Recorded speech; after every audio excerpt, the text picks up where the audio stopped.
Sure. I also have a small activity for us at the beginning. Oh, Of an this podcast. activity. I like Kevin's brought up. Activities, eh? Kevin's gonna hand out crayons and papers and be like, Now, I want you to draw your hand. Now, after you've drawn around your hand, what do you think that could be? Yeah. That actually sounds very soothing. It does. Hi, this is Kevin Sinking. Sorry, real quick. hey, this is Chad sinking. Didn't get your clap, Awesome. but I think it's okay. I can do another one here. Chad, second sync. Damn it. Chad, do a very light clap, like a. Oh, I'm clapping too hard. Chad, third sync. Clap slowly. Chad, fourth sync. Wow. What is the slowest you can clap? Chad, fifth sync. There we go. Yeah, there it is. Okay, that there was the it finger is. snap. Finger snap's the one that does it. Dom was onto something with the snap. He was ahead of the game. Oh yeah. Did Dom invent the snap? I think so. I think he was the one who was like, I'm just going to start snapping. Well, he would just do that all the time. You'd be sitting next to him and he's just like fucking firing him off all the time. Yeah, and he didn't invent the snap. The Sharks and Jets invented the snap. That was the first time anyone ever thought to do that with their fingers. Was during West Side violence. Story. Yeah. It was an intimidation tactic. Mhm. Yeah. We need to sound like rattlesnakes coming at them. How can we do that? It was Wow. like in 2001 when the monkeys decided to use a bone as a scary thing, you know? That was Yeah. I couldn't snap for the first 23 years of my life. Me too. Something like that. Me too. I don't even know that I can. I can do it still. Okay. I You're couldn't like, wait, have I forgotten? Have I done? I didn't know. I was like, wait, can I do that? I can't whistle. Can't That's whistle. the most I can do. I love it. Ooh, that's me just doing the sound. Obviously, all of this is going in. Yeah. I love it when we have like a minutes long reaction to the sync clap that I cannot possibly put in the podcast. Everyone's favorite part of the podcast is when is just hearing people groan and get in their seats and just kind of settle in. This is too good. The Sharks and Jets thing is too good to leave out. So I'm gonna have to Show him a little bit of the sausage Yeah, kissing. I don't care. Yeah, you guys are gonna get a little bit of the behind the scenes on this one. This is gonna be what the kids call meta. All right. As opposed to normal episodes where we cut hours of content. Yes. I think we talked about doing more of that stuff on the Patreon, didn't we? Here's a stealth ad for the Patreon here. I have a few like 10-minute segments that we cut from some podcasts that we might composite into something for everybody. Kevin, if you put you saying that on the podcast, then you have to do it. Oh no. Oh, but I could always cut me saying that from the I know. The meta increases. Listeners, I hope you heard us say this, because that means cool things are coming. So because this is a very meta start to our podcast, I'm going to reference the stuff I said before the sync. Okay. Yes. I do have a little activity for us. Oh yes. Yes, please. So I've been thinking, we usually just like kind of launch in with like a topic and like show how good friends we are and just talk about whatever at the start. Yeah, or be good buds. Yeah. Yeah, I think that's wonderful. Welcome to Goosebuds, by the way. Hello, I'm Paul. I'm Chad. Hi, I'm Kevin. I thought it might be a fun activity if we introduce each other in a sort of round robin style. I love it. Because like folks like who like Fear Street, who might not know about Goosebuds, might be coming here. Kids, this is what they call an entry point into the series, and old Goosebuds heads may balk at this, at the thought of being introduced to the three of But us. do not be upset for that there are new people entering the show. Welcome your new family members of those who love the works of R.L. Richard Lawrence Stein. It's a really Richard Lawrence.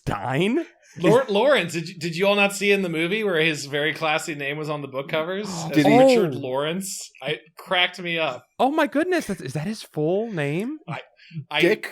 Dick Law Stein.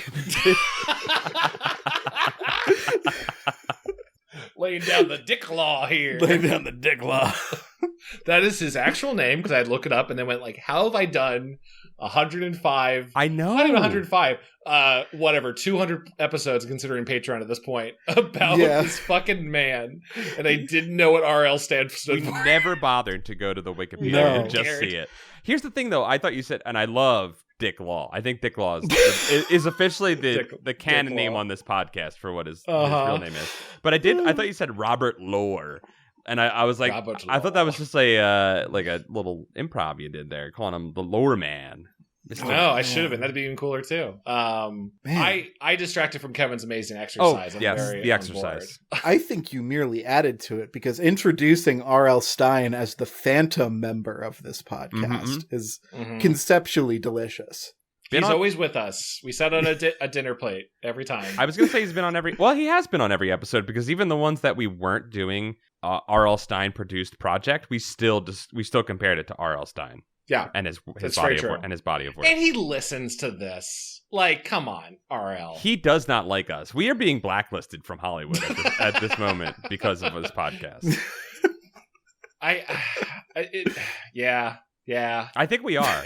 Well, we didn't get a job on this movie, which stinks. No. At some point, I had a hope that, like, not that we're doing the podcast for that, but I was like, yeah, I think we've all established ourselves as experts. Yeah. Experts on the scholars, topic. Scholars, if you will. Hire us to write an offshoot Goosebumps book. And then, I think in the last year or two, I was like, no, we've probably burned down that bridge. Mm-hmm. Like, yeah. Do you think people think we don't like Goosebumps books? I think so. Okay. No, you know what? No, actually, I don't, because I think even on our Discord for our Patreon, I think that people on there truly love the Goosebumps books as well. Yeah. In fact, I feel like if anything, we on the podcast, even though we roast RL, I'll notice that, like, if I'm coming down really hard on, like, this book was ghost written, RL didn't write it, I'll see a bunch of people on our Discord going like, no, this was him. He did it. Defend our daddy. Like that kind of. Yeah. And one of us will typically white knight for RL. Yeah, we're real simps. Is that what simps are? Sure, why not? Yeah, simp. If that's not the case, yeah, then could it be that people just don't respect podcasters as legitimate contributors to culture? I don't want to live in that world. I don't want to live in that world either. We work very hard on this show. Thank you very much, Fear Street executives. Imagine if this is your entry point into this podcast. We usually don't introduce ourselves, and we're going to try and do it now, and it's very difficult for us. Okay, here's how it's going to go. Okay. Paul and I are going to introduce Chad. Okay. Okay. Then Chad and I are going to introduce Paul. Okay. And then Chad and Paul can introduce me if there's enough time. All right, so we all introduce each other. Yes. Okay. This is a fun activity. This is better than the hand turkey. I like this a lot. This is a verbal hand turkey of each. It's like we all made a hand and then we passed the paper around. I love it. We all made macaroni frames to give to our moms. Yes. I love it. I feel like you got to start off the Chad Quant intro by saying that Chad is a writer. He's a lovely man from Indiana who had big dreams of moving to Hollywood, and they came true. Mm-hmm. And it can happen to you. I shouldn't talk to my intro. Sorry. No, you gotta at pepper and a little bit of flavor. Oh, okay. Yeah, you're your own hype man. Okay. Totally. Paul, what to say about Chad? I feel like he's like one of the members of this podcast who like truly loves horror. Like I like horror, okay, and Paul, you've contributed stuff to the horror genre with Spooky Squad and things you've made. But I feel like Chad is the one who goes out of his way to be terrified more than anyone else on this podcast. Yes, definitely. Chad imbibes the terror juice as much as possible. Sure. And I think that Chad has the most bona fides of this group for this. He has written many things. He has written for one of the horror masters himself, Guillermo del Toro. And I think that Chad knows what the fuck he's talking about, and he is our backbone. that gets us through this. Wow, I'm Definitely. really blushing, y'all. That's really nice of you. I'm gonna cry. I feel like I'll have like a writerly idea and I'll say it on this podcast and then I'll like check it with Chad. Like I'll be like, does that ring true to Chad? Not Paul, not that you haven't written anything. It's just like Chad is writer daddy, I guess, on this podcast. That's very sweet of you. And then also, I don't know what the fuck I'm talking about on any of this. That's very sweet of you. Well, Chad, you've been hired to write things, and I guess I sort of have, but I've been hired in the sense that like a busker could maybe be hired at like a bar one night. You know what I mean? No, you're being too humble on yourself, Paul. You were a published author. Let's transition into hyping up Paul. Oh, okay, so yeah, now Chad and I will talk about Paul. Okay. I feel like we have to start with Paul. Is a senior YouTuber, a seasoned, experienced veteran, a trendsetter, if I may, about internet culture. Yeah, he's seen it all and he's benefited from none of it. You know when you go to like a rock and roll history course and you find out that Led Zeppelin just took all of their chord progressions from another blues artist? Mm-hmm. Paul is that blues artist. I feel like Paul is at the center of everything that was good on the internet that is now like tendrilled out into the public consciousness. He was there I'm first. on the Space Station YouTube, which was launched in 2004 or whatever, 2006, and I'm trying to keep this thing running, but it's fighting me. Paul puts up the good fight to keep the world tree of YouTube together, right? The Yggdrasil of YouTube. Yep. Yeah, you're the squirrel that runs the length of Yggdrasil. I forget the squirrel's name. It's Paul now. It's Paul. It's Paul Ritchie, the squirrel who runs the length of Yggdrasil. If you know the name of the squirrel that runs the length of Yggdrasil, delivering news between the 9 realms, let me know, because I legitimately forget. Update. I now know the squirrel's name is Ratatosker, so you don't have to tell me that the squirrel who runs the length of Yggdrasil, delivering news from the eagle who sits at the top of Yggdrasil to Jormungandr who gnaws the roots of Yggdrasil. You don't have to tell me that squirrel's name, because now I know that squirrel's name is Ratatosker. Sorry for the false alarm, but I now know and will remember that squirrel's name is Ratatosker. But I feel like in terms of who Paul is on the show, he's sort of like the inventor class. Like he's sort of like coming up with new with new characters and like scenes for us, interjecting a lot of the narrative that sort of connects our episodes together. Yeah, it's funny to think about it's funny. I was already thinking about a class. Like a fantasy class for you, Kevin. I totally like that. For Paul. Let's talk about Kevin. I feel like I'm at my funeral, so I can't. Can I just say I love you boys both so much. I love You're you both guys such too. good like positive influences on my life, and in terms of something beyond the podcast, don't worry, Kevin. We're gonna get to hyping you up. I'm not worried. Lead into is that I have experienced in the last several years a constant source of positive encouragement from you, my two good friends, including the you two having this moment of at some point during one of our game nights going, hey, we're not doing any more personal smack talk. We're not doing stinking thinking. No stinking thinking on it, you know. No stinking thinking is thinking. Paulism. Yeah, for sure. It has been a very good positive thing on both of my life. And Paul, you were the start of that. But Kevin, I would actually consider you. It's basically the paladin of our group. I feel like you keep us on the right moral path, not necessarily the puritanical path, but the right path.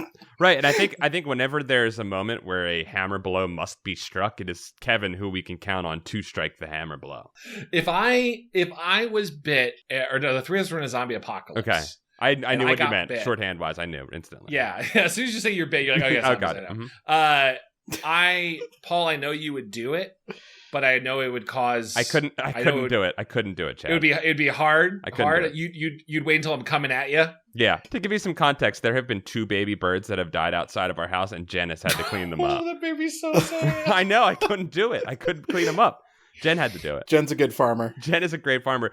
She picks it up and I hold the bag for her to put it in. Oh, but Kevin. Yes, Kevin If would. I was yes. bit, I think Kevin would both have the thing of like, okay, we're going to see how this zombie infection works in this world. So we're going to... He would wait it out. He wouldn't preemptively. We're going to lock you up. Yeah. But he's already getting the sledgehammer. And he's going, he's like... And Kevin... I'll do what I have to. And Kevin would wake your ass, too. Like, preemptively wake your ass, and we'd have a great time before it.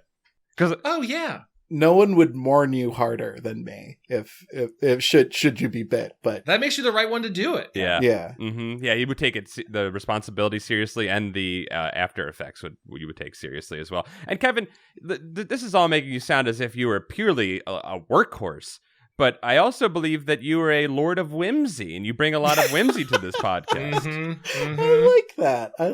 I try to, because I know I can be the executioner sometimes. I think as we've discovered, I think it was a couple episodes ago. I think it was someone on the Discord or on Patreon was like, "This is the episode where the gloves came off for Kevin, where Kevin got real about Goosebumps."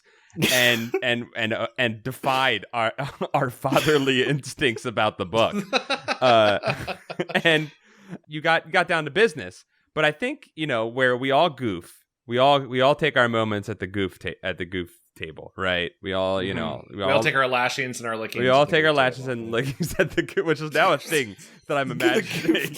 A sad, not funny thing, the goof table, where you're strapped to it and then whipped. That's true.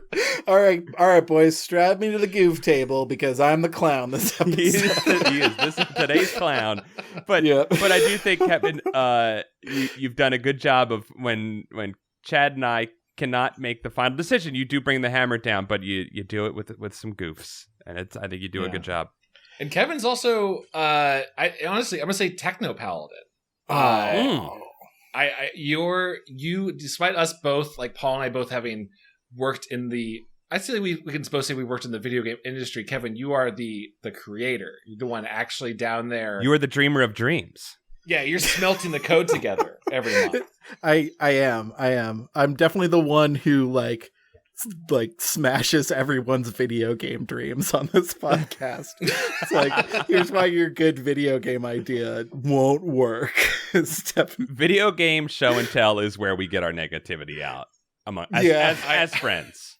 For sure. Sure. Kevin is a very good person to bring a video game that you're either into or thinking about, or maybe even a video game you hate, and like you want Kevin to appraise it like Antiques Roadshow. It is like that. It is like an Antiques Roadshow. Yeah, I still think about how the one time I got you boys to play Dead by Daylight with me, and within the first 2 minutes, Kevin went, I guess I unlocked something that thickens the mist. The mist.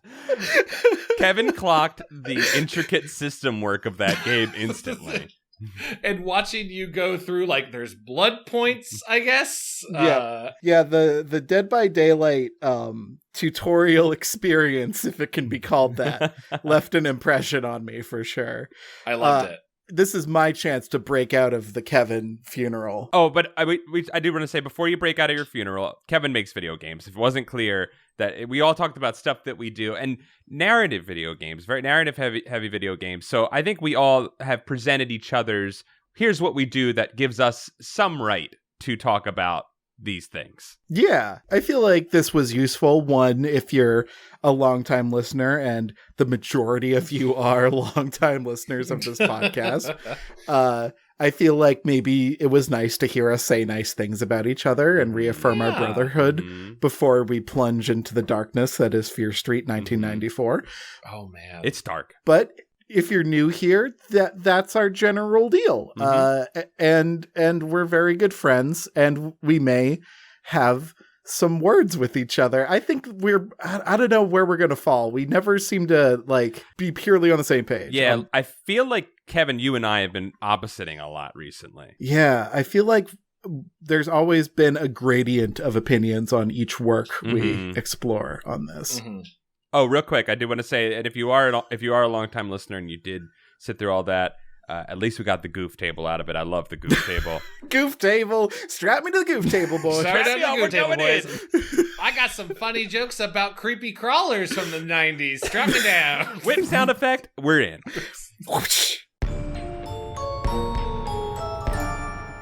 We are covering another more modern Goosebumps-related work. We recently, this year, covered Goosebumps 2, Haunted Halloween, a movie that divided us. It did. Not breaking our friendship, but it divided us. And I think it's fascinating when we get to talk about things that are made in this millennium. Yes.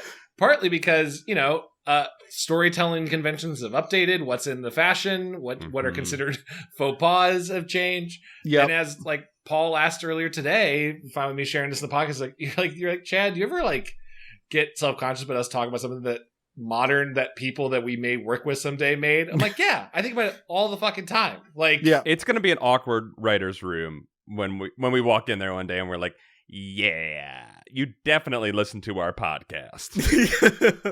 I think at least for this one, I can see how there were definitely some people who were trying to do their best as far as representation and scares and pushing the genre of horror forward. I can definitely see how there were folks in whatever meeting rooms they met in that were trying to push horror forward with this one. Yeah. And I applaud your effort, but this definitely feels like it is a horror movie by committee. Yes, Kevin. I felt the many opinions of the consortium, the film consortium in this movie, for sure. Mm-hmm. It's funny, I felt horror movie by algorithm. Yes. And which is maybe an even more insulting one than I mean of a person didn't write it, just a computer, but there's something about when you can feel a story or project who is reacting to the trends around them, right? There's too many projects, including this one, where you're like, man, you could just feel Stranger Things hanging over their head. You can just feel this, and this, both as an influence, but also some executive or someone who was in charge of it had this reference point in their head to the point of that kind of just got pushed in regardless of the context. Kevin, I think... Have we clearly stated what we're talking about today? We're talking about Netflix's Fear Street 1994, released in 2021. Anno Domini, baby. Anno Domini, year of our Lord. Boy. The first of three movies. More coming every other week, I think, something like that. Yeah. I think one drops tomorrow. Yeah. From where we're recording this. And I'm going to take the opportunity to say something nice. Yeah. I appreciate the 3-movie idea more than just dropping a quote-unquote episodic series that everyone just binges anyway. Agreed. Sure. And I think that makes a perfect segue into this preface that I wanted to make for this episode. Now, we are going to judge this movie on its merits as a standalone device to a certain extent, but I do believe it's a little unfair for us to say things, and it's a little unfair in our defense for us, the beautiful critics watching this movie, to have to judge this movie without the full context. You know what I mean? We do not have the full context. Now, if Netflix had been so kind as to reach out to one of their most studious and loving shows and given us screeners, we could have given it the fair assessment it deserved. We are Goosebumps influencers, aren't we? But not. You guys are going to get our ideas as they happen. We don't know the future yet. We don't know the next 2 movies. We only know this one movie. Yep. But you're totally right. It is weird because it feels like it's a one movie of 3, right? And it's being packaged as 3. So do you treat this as the first act in a story, or there are definitely times in this movie where they're calling out things, to set up the next one. Yeah. In a way of and I confess that I couldn't resist spending times during some of the scenes thinking about its connection or impact on the next movie. There's a scene in this one in 1994 where they talk about it's the 1978 78, where they would talk about the Camp Cold Lake. I just remember the killer's name was Nightwing. Is it Night Lake? Is it Night Lake or Camp Nightwing or something like that? It was Nightwing, or at least they call the killer Nightwing. Here's the thing about this movie: a lot of stuff was going on, and it was hard. It was a lot. It was hard to track all of it. There were a couple times where I was definitely taking notes. Yeah, I didn't take notes. I should have done it. Camp Nightwing is what it was, so it must be Nightwing is the name of the killer. Yeah, I think they referred to the axe guy as Nightwing. But there's a part where like they show the Polaroid, and clearly that's a tease for the next one. And one of the girls says like, "Oh yeah, my mom's sister was there, and everyone got killed." And it's both a cool tease, and then I'm like, but now I know how that movie ends. It's a kind of a weird thing. Yeah. Like, I know everyone's going to die in a horror movie, but also, like, why'd you tell me that? I don't know. The subgenre of this particular horror movie is not mystery. Like, they don't give a shit about mystery. From the credits, you know it's a witch who done it. The only mystery they have is someone in a skull mask is killing people, and you're like, who could it be? And that quickly gets resolved about 40 minutes into the movie. They lift up the mask right off the bat. Yeah, so they're not trying to hide too much from us. And that's fine. But I do think the way Paul, you talked about the statement that you wished to begin your analysis with, which is we don't know the future of this. My statement that I wrote down for myself was, how fundamentally is this different from Haunted Halloween? Okay, Kevin. That's a great question. Yes, because you know what I thought of instantly as I guess the third act of this movie began and all of the killers showed up at once. I was like, we're back here. We're doing the Goosebumps thing. Because both Goosebumps movies, right, created the assortment of villains come out of the woodwork. This is also the writer in me sees this trope now in everything that like we can't like Cabin in the Woods, an amazing movie, maybe ruined it for everyone because now you can't have just like one killer or one villain. You got to open up the Pandora box. The Avengers everyone of from killers. Space Jam is here. Yeah. That somehow is the same thing to me. Of like, throw it all in. They're all here. Yeah, I was waiting for the Iron Giant to come out, honestly. I just knew it was going to happen at some point. Don't like miss your mark by having a villain that not everyone can immediately enjoy. Right. Give people a sprinkling of villains and be like, oh, do I like Knife Girl or do I like Axe Boy? Yes, that is the by committee feeling, right? Where it's like, what if they don't like our Jason? You know, like what if they don't like our Scream guy? What's the Scream guy's name again? His name is Brian. Spooky Face? Well, I thought the real skeleton face. Yeah. Skeleton. Okay, yeah. I meant the real Scream guy though. What's the actual real? I played Dead by Daylight. He's in there. I should know. Not Murder Face. That's Ghostface. Ghostface. It's just Ghostface. Okay. At least in Dead by Daylight, it's called Ghostface. Yeah. I think the best place to start is if we just encapsulate this little micro horror story that comes at the beginning, to sort of introduce us to the world. Yes, this movie is wearing, I think, its influences on its sleeve, and for sure, this is Scream. This is the intro to Scream, right? Like this is our Scream moment, and I think we throw Maya Hawke in there.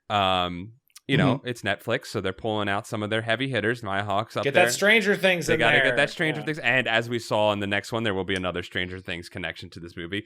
Maya Hawke gets in there, and Maya Hawke is great. I think she's really charismatic. She has two very charismatic parents. It's obvious that the charisma has flowed through her into this job she takes as actress. So yes, she's great. And we're getting this thing that's supposed to be kind of a Scream type intro. And, I think right away they're setting the bar, right? They're being like, this ain't for kids. We got some really adult jokes. We got some serious violence. My problem with the intro, I thought it did a great job up until, I don't know if we want to talk about anything else before we kind of end where this thing. No, we'll try to tackle it sequentially, and also if somehow you're listening to this expecting a spoiler-free discussion of the movie, we're going to talk about it. It's happening. Yeah. This little intro sets up. This is your spoiler warning. This little intro sets up a bunch of stuff that we'll see later on in this nearly 2-hour run. So long. Flies on the neck, devoting supernatural occurrences. Classic witch shit. Yep. Jump scares, we got them. We got lots of them. Yep. Spooky masks, we got those too. Teens wandering into poorly defensible scenarios. Yes. And my favorite thing, they have Daryl Britt Gibson, who is the janitor in the beginning of this. He was on The Wire. He's also in Barry. He's great. Oh, cool. I didn't realize who that was. That's awesome. He's very cool, and I like the inversion as Heather is running from the killer, Ryan. That we see a corpse in a chair, and I was like, did they really kill the fucking black guy first? Nope. That's what I thought too. I thought they killed the janitor. Yeah. Because he's the only other character you see, and they do the fake scare with him, and he's just like, okay, weird, and he's just kind of an observer. Right. I think they overplay him a little bit because he does come back. I think my guess, and we can look ahead a little bit to what's going to happen, I think the next one will be a lot of flashback with a little bit of bookending of probably this story. And then I think the last one is going to also do flashback, but I do think there's going to be, I think the characters from this story are going to be involved throughout the entire story. Which is both cool and kind of a shame based on who's still alive. Oh, shit. All the good ones died. No, do not do our boy Josh like that. The best one died, for sure. The best one died for sure. Well, no, wait, now I'm curious. I don't agree. I think Josh is the best. But anyways, yeah, there's a lot of stuff being set up, including the janitor. You're seeing him multiple times throughout the movie. He's like Josh, right? Josh is the younger brother. Like Josh helps get him out of presumably handcuffs. We don't see it, and Josh like slips him a business card that we never see what it says. Like, which, if you didn't know the context of the fact that there were going to be 3 movies and they're probably all going to be attached, would be a really fucking weird thing for a character to do at the end of a movie. But you're like, okay, this is a little, seed we're planting for later on. Yeah, that's really, and sorry not to go back to something like that. We don't know everything, but the more as we go through the script, sorry, I'm using the writer room term. The more we go through this movie, there's gonna be things coming up where I'm like, I feel like that was a dropped thing that they just forgot about or got cut. Right. I don't know. Right. I don't know who that AOL person is that Josh is talking to. Better be someone important. It'll be somebody. Because they spent too much time with that to not do anything with it. Mm-hmm. Before we move on to like the rest of this movie, 2 things that happened in this little intro bit that really bothered me, and like I'm trying not to be like cinema cincy about this, like, but this stuff follows the rest of the movie and it kind of plagues it a little bit. Mm-hmm. We get in the fight in the Sharper Image or Spencer's Gifts. Spencer's, I read it as a Spencer's for sure. I liked that being a Spencer's. Yeah. She hits the killer. Heather hits the killer with a lava lamp and stuns him, and then opts to run. Yeah. Right. Which I thought was kind of an interesting choice. This movie seems to want to empower its women enough to fight back, but really not enough to win. Ever. Right. That's a really good point, Kevin. Mm-hmm. Yeah. It just feels a little hollow sometimes when they're like, they're not victims, they're girl bosses. Lava lamp slam. It doesn't matter if she hit her with a lava lamp if 30 seconds later she's just gets stabbed through the belly. So here's my problem with the scene. My problem with the scene. And I think that it's trying to do so the music grows incredibly emotional when she gets stabbed. Yes, I was going to bring that up. Yes. And it doesn't work because we are not connected to this character. In Scream, there's you're not, like, you do feel, I guess you feel a little bit bad. There's a little more time and a little bit time to marinate with that character a little bit more. I think this rushes into the horror a little more quickly than Scream does, or at least elevates the horror more quickly than Scream does, right? You're referencing the Drew Barrymore opening. Yes, the Drew Barrymore. People were like shocked that Drew Barrymore dies. Yes, Drew Barrymore, and that is a short film in and of itself. That short at the beginning of that. I have a theory that this movie is plagued by the sound-alike curse. Like, people use stand-in audio for this when they were in the editing phase, and then audio was added, because I swear to God, that final like stabbing scene with the really emotional music, they just played Boromir's theme. They just played the music when Boromir dies. I was going to ask you, whose music is that? Because I had heard it before. It's super familiar. And here's what I think is happening there. I think I think it's the Maya Hawke syndrome. I think that we're supposed to care about her because she's from Stranger Things. I think there's like a little bit of like they're playing on the meta knowledge of this character. We're supposed to love her more than the movie really kind of entices us to, you know? I'm with you, Paul, because they started the credits with her name as like top billed. Yeah. That was that was weird. Probably also contractually maybe, but like that was we want you to think she is your main character. And I honestly had forgotten like anything about it. So I was genuinely shocked when she got killed. Also because I guess in my mind, I kind of still thought that even though this was Netflix, because of it being an RL thing, I was like, this is going to be kind of like PG-13 at most. But they quickly dispel that. They quickly, it's the only thing about that opening scene I kind of like was we were like, okay, I guess we're doing like actual death in this. Was anyone else thrown by the 9-inch nails in there? Dude. Okay. All right. So fucking music drops. Jesus Christ. That was the music drop that I think Jen was like, whoa, this song? Yeah. Like, I watched it with Jen and my wife. If I had to say that. Cut that out. Welcome to this is your first episode of Goosebuds. Paul loves Borat jokes. If we forgot to mention that Paul's a wife guy in our bio. You won't shut up about having a wife. He talks about it all the time. Oh, he just loves his wife so much. Oh my God, cut me saying that. It's the stupidest shit I ever said. No, never. Kevin, please absolutely keep it. not. I said it to Jen. I said that to Jen, and it came out in that cadence, and I was like, "What the fuck? Why?" Oh no, I'm cursed. Paul is haunted by your uncle at a party in 2012. That's I have Borat syndrome, so I can't. Yeah. I cannot say those words without saying them like Borat. Yeah, I have Borats. I have Borats.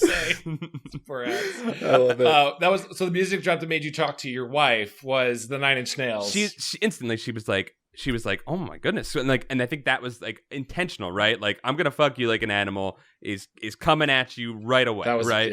Yeah. So like you're like, oh, this is serious. We're adulting, and we have like a blow up doll and like sex jokes and stuff like that, and like. The guy's a shit, and I don't like him, and like I understand that's what I'm not supposed to do. So like instantly, you're like, okay, this is gonna be pushing things into a new territory, which I thought was bold and good. I think they did. I think the interesting thing is these aren't based on any of the Fear Street novels either, which I thought was intriguing. No, I was trying to find reference points. Yeah. Did you guys? I was trying to find it, and unfortunately, because it was a big release movie, it made doing things like, I'm forgetting now the Switchblade girl that sung the song. I was trying to like find, is this a Fear Street book character? And all I could find was 50,000 blog posts of like more information about the song that the Switchblade girl was singing. Is she Ruby Lane? I couldn't even find maybe? Ruby Lane. Yeah, okay. I couldn't even find if there was a connection to like, oh, that's from so-and-so book, or that's from The Wrong Call, or whatever. But I don't think it was. I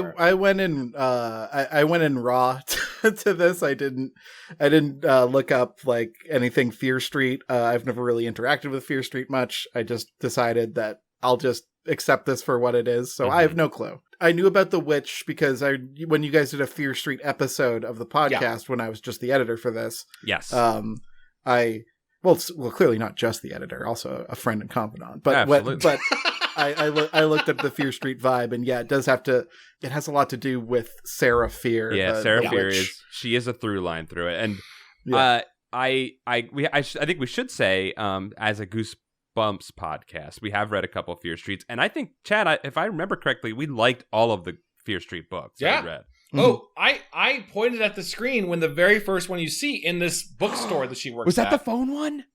That was The Wrong Call. I was like, oh, it was like the wrong number or whatever. I was like, oh, that's that. And I did the Leonardo DiCaprio. Yeah. I was like, that's that one. I memed right there. I did it. I clapped because I saw a thing I knew. That's good. That's good. There was a couple of those where it's funny enough, the comparisons, I was trying to figure out if it was connected to, I think the other Fear Street book.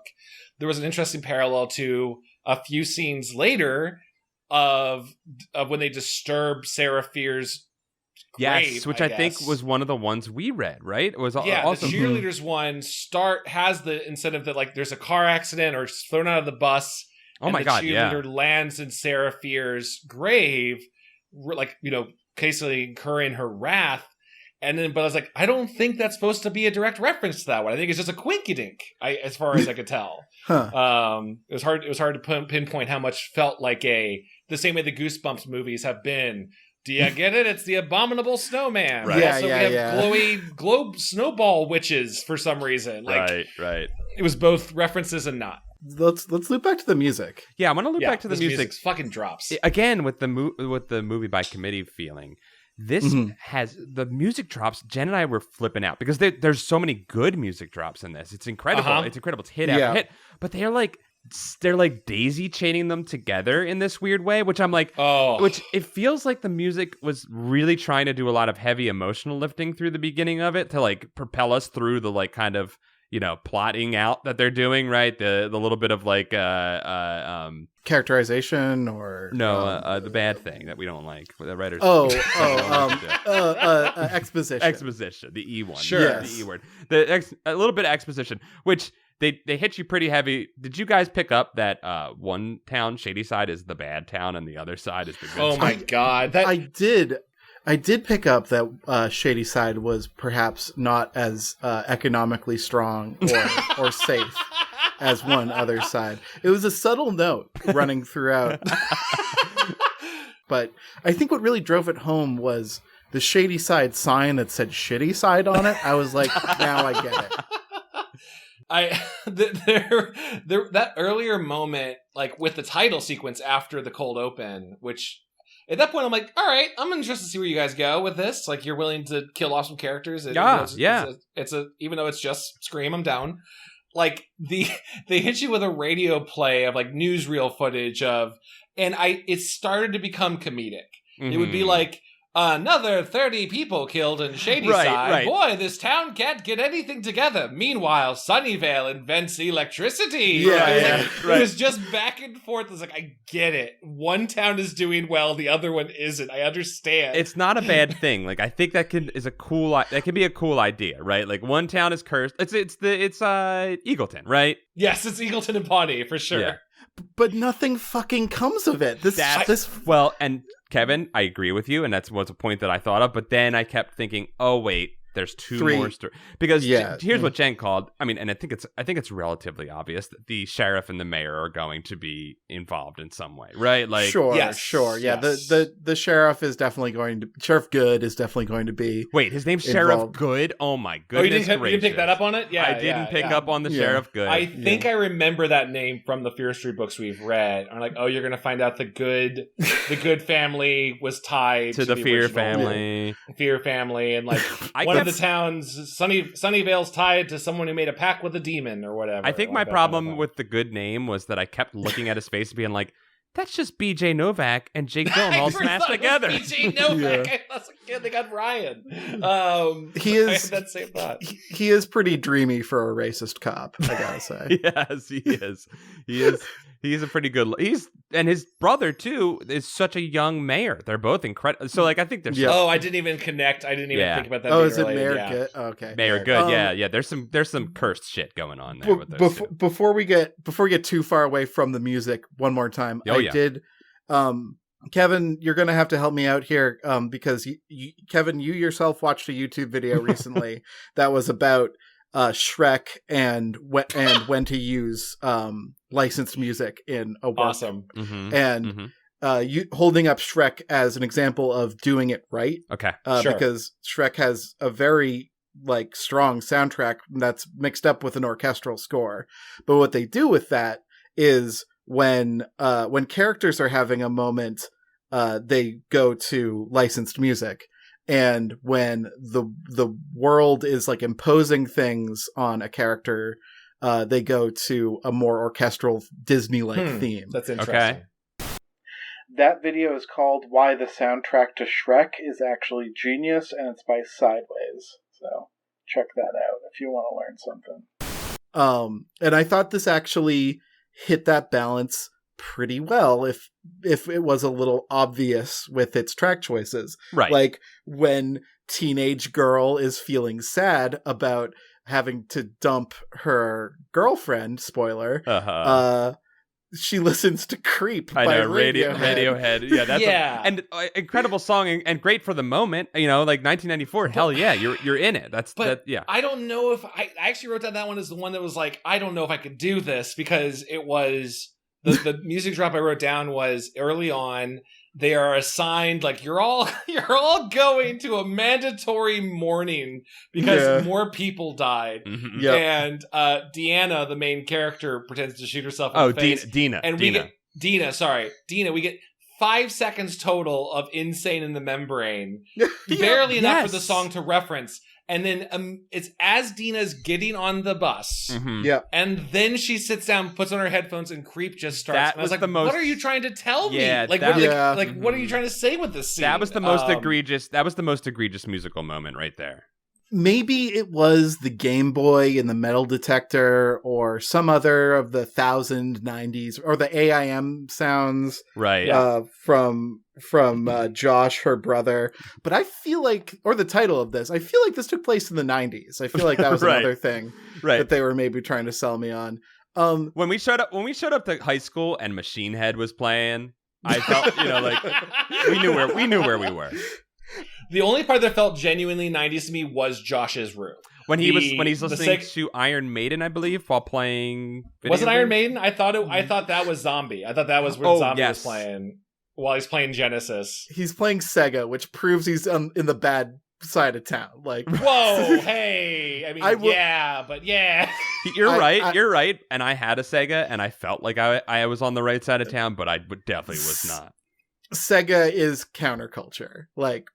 Super Nintendo, I love that system. I own that system, but Sega is the counterculture. Sega's the bad boy. It is. It is. And I mean that both like as a badge of honor, and the 16-bit Sega systems were garbage. I'm sorry, guys. Oh, ouch. There's some. I'm glad we're talking about the Sunnyvale. Shady Side, Sunnyvale. That's the two names. Yeah, I had to write this down like 5 times because I was like, Shadyvale, Sunnyside. No, Shady Side, Sunnyvale. Yeah, which is from the books, right? Yes. And the entire ecosystem of that town, I know has been explored. I couldn't stop thinking about like Buffy, right? Vampire Slayer, which is also Sunnyvale. I was like, that's the same name. Is it Sunnyvale? It's something like that. Someone's listening to this podcast right now going, it's Sunnydale, you fucks. I'm going. I think it is Dale. Don't worry, I'm going. Paul's going to hack it for us. Sunnydale. So, like, but that's funny enough is, like, at some point in Buffy, right, is enough murders have happened where the town kind of normalizes it. Yeah. And they lean into it in a kind of a comedic way. Like, this is just what it's like to live here. It's like the jokes of like living in Gotham City, right? What people must... Yeah. And there was something so potentially really cool in this story after the title sequence has just laid out the like about, every 10 years, a mass murder happens. Yes. Or someone loses their mind. Right. Like to the point that it seemed like the kids normalized it. They are blasé about it. Yes, and again, it's playing on Scream. I think there's a lot of Scream going in here because obviously the skeleton villain is very I think predicated on that character, right? Who, by the way, gets shot in the head after showing that it's Ryan, Maya Hawke's friend, gets shot in the face, instantly killing the killer. We think we problem solved. Good guy with a gun, literal good guy with a gun shows up. Cop did it. And give all cops guns and ends it. Give them their guns back. Give them their guns back. They might need to shoot a kid in the mall. But what they do, they definitely are still playing on this Scream idea, right? Because like in Scream, the murder happens, Drew Barrymore's character is killed, and then the next day we're at school and the media circus is there. But we don't get the media circus in this. But the kids are wilding out, and there's literally like a beat for beat moment, or like a direct homage to in Scream when Naomi Watts' character is talking to her boyfriend in the hallway, and whatchamacallit, Naomi Campbell. Oh, sorry, Naomi Campbell, Naomi Watts. Oh my goodness, that'd be cool. Interesting casting choice, though. Yeah, well, that's how I would have done it, but they didn't. Sorry, I just wanted to make sure. Oh no, you're good. So like, I think Matthew Lillard's making jokes, much like our friend in this one who is making jokes. The ghost face runs down the hallway. I'm the killer, and then literally in this one, someone says, I'm the witch, and runs down the hallway past all the kids. It's like a direct homage to that moment. But, so again, okay, can we talk about that exact moment though? That moment, I was like, holy fuck, these kids are monsters, because she goes, I'm the witch, and from what I could tell, was dragging a lynched mannequin dressed like the girl who had just been murdered. That's fucked up. That's really fucked up. There's a sticker on Maya Hawke's like homage or her memorial locker that says "Peace out." Yep.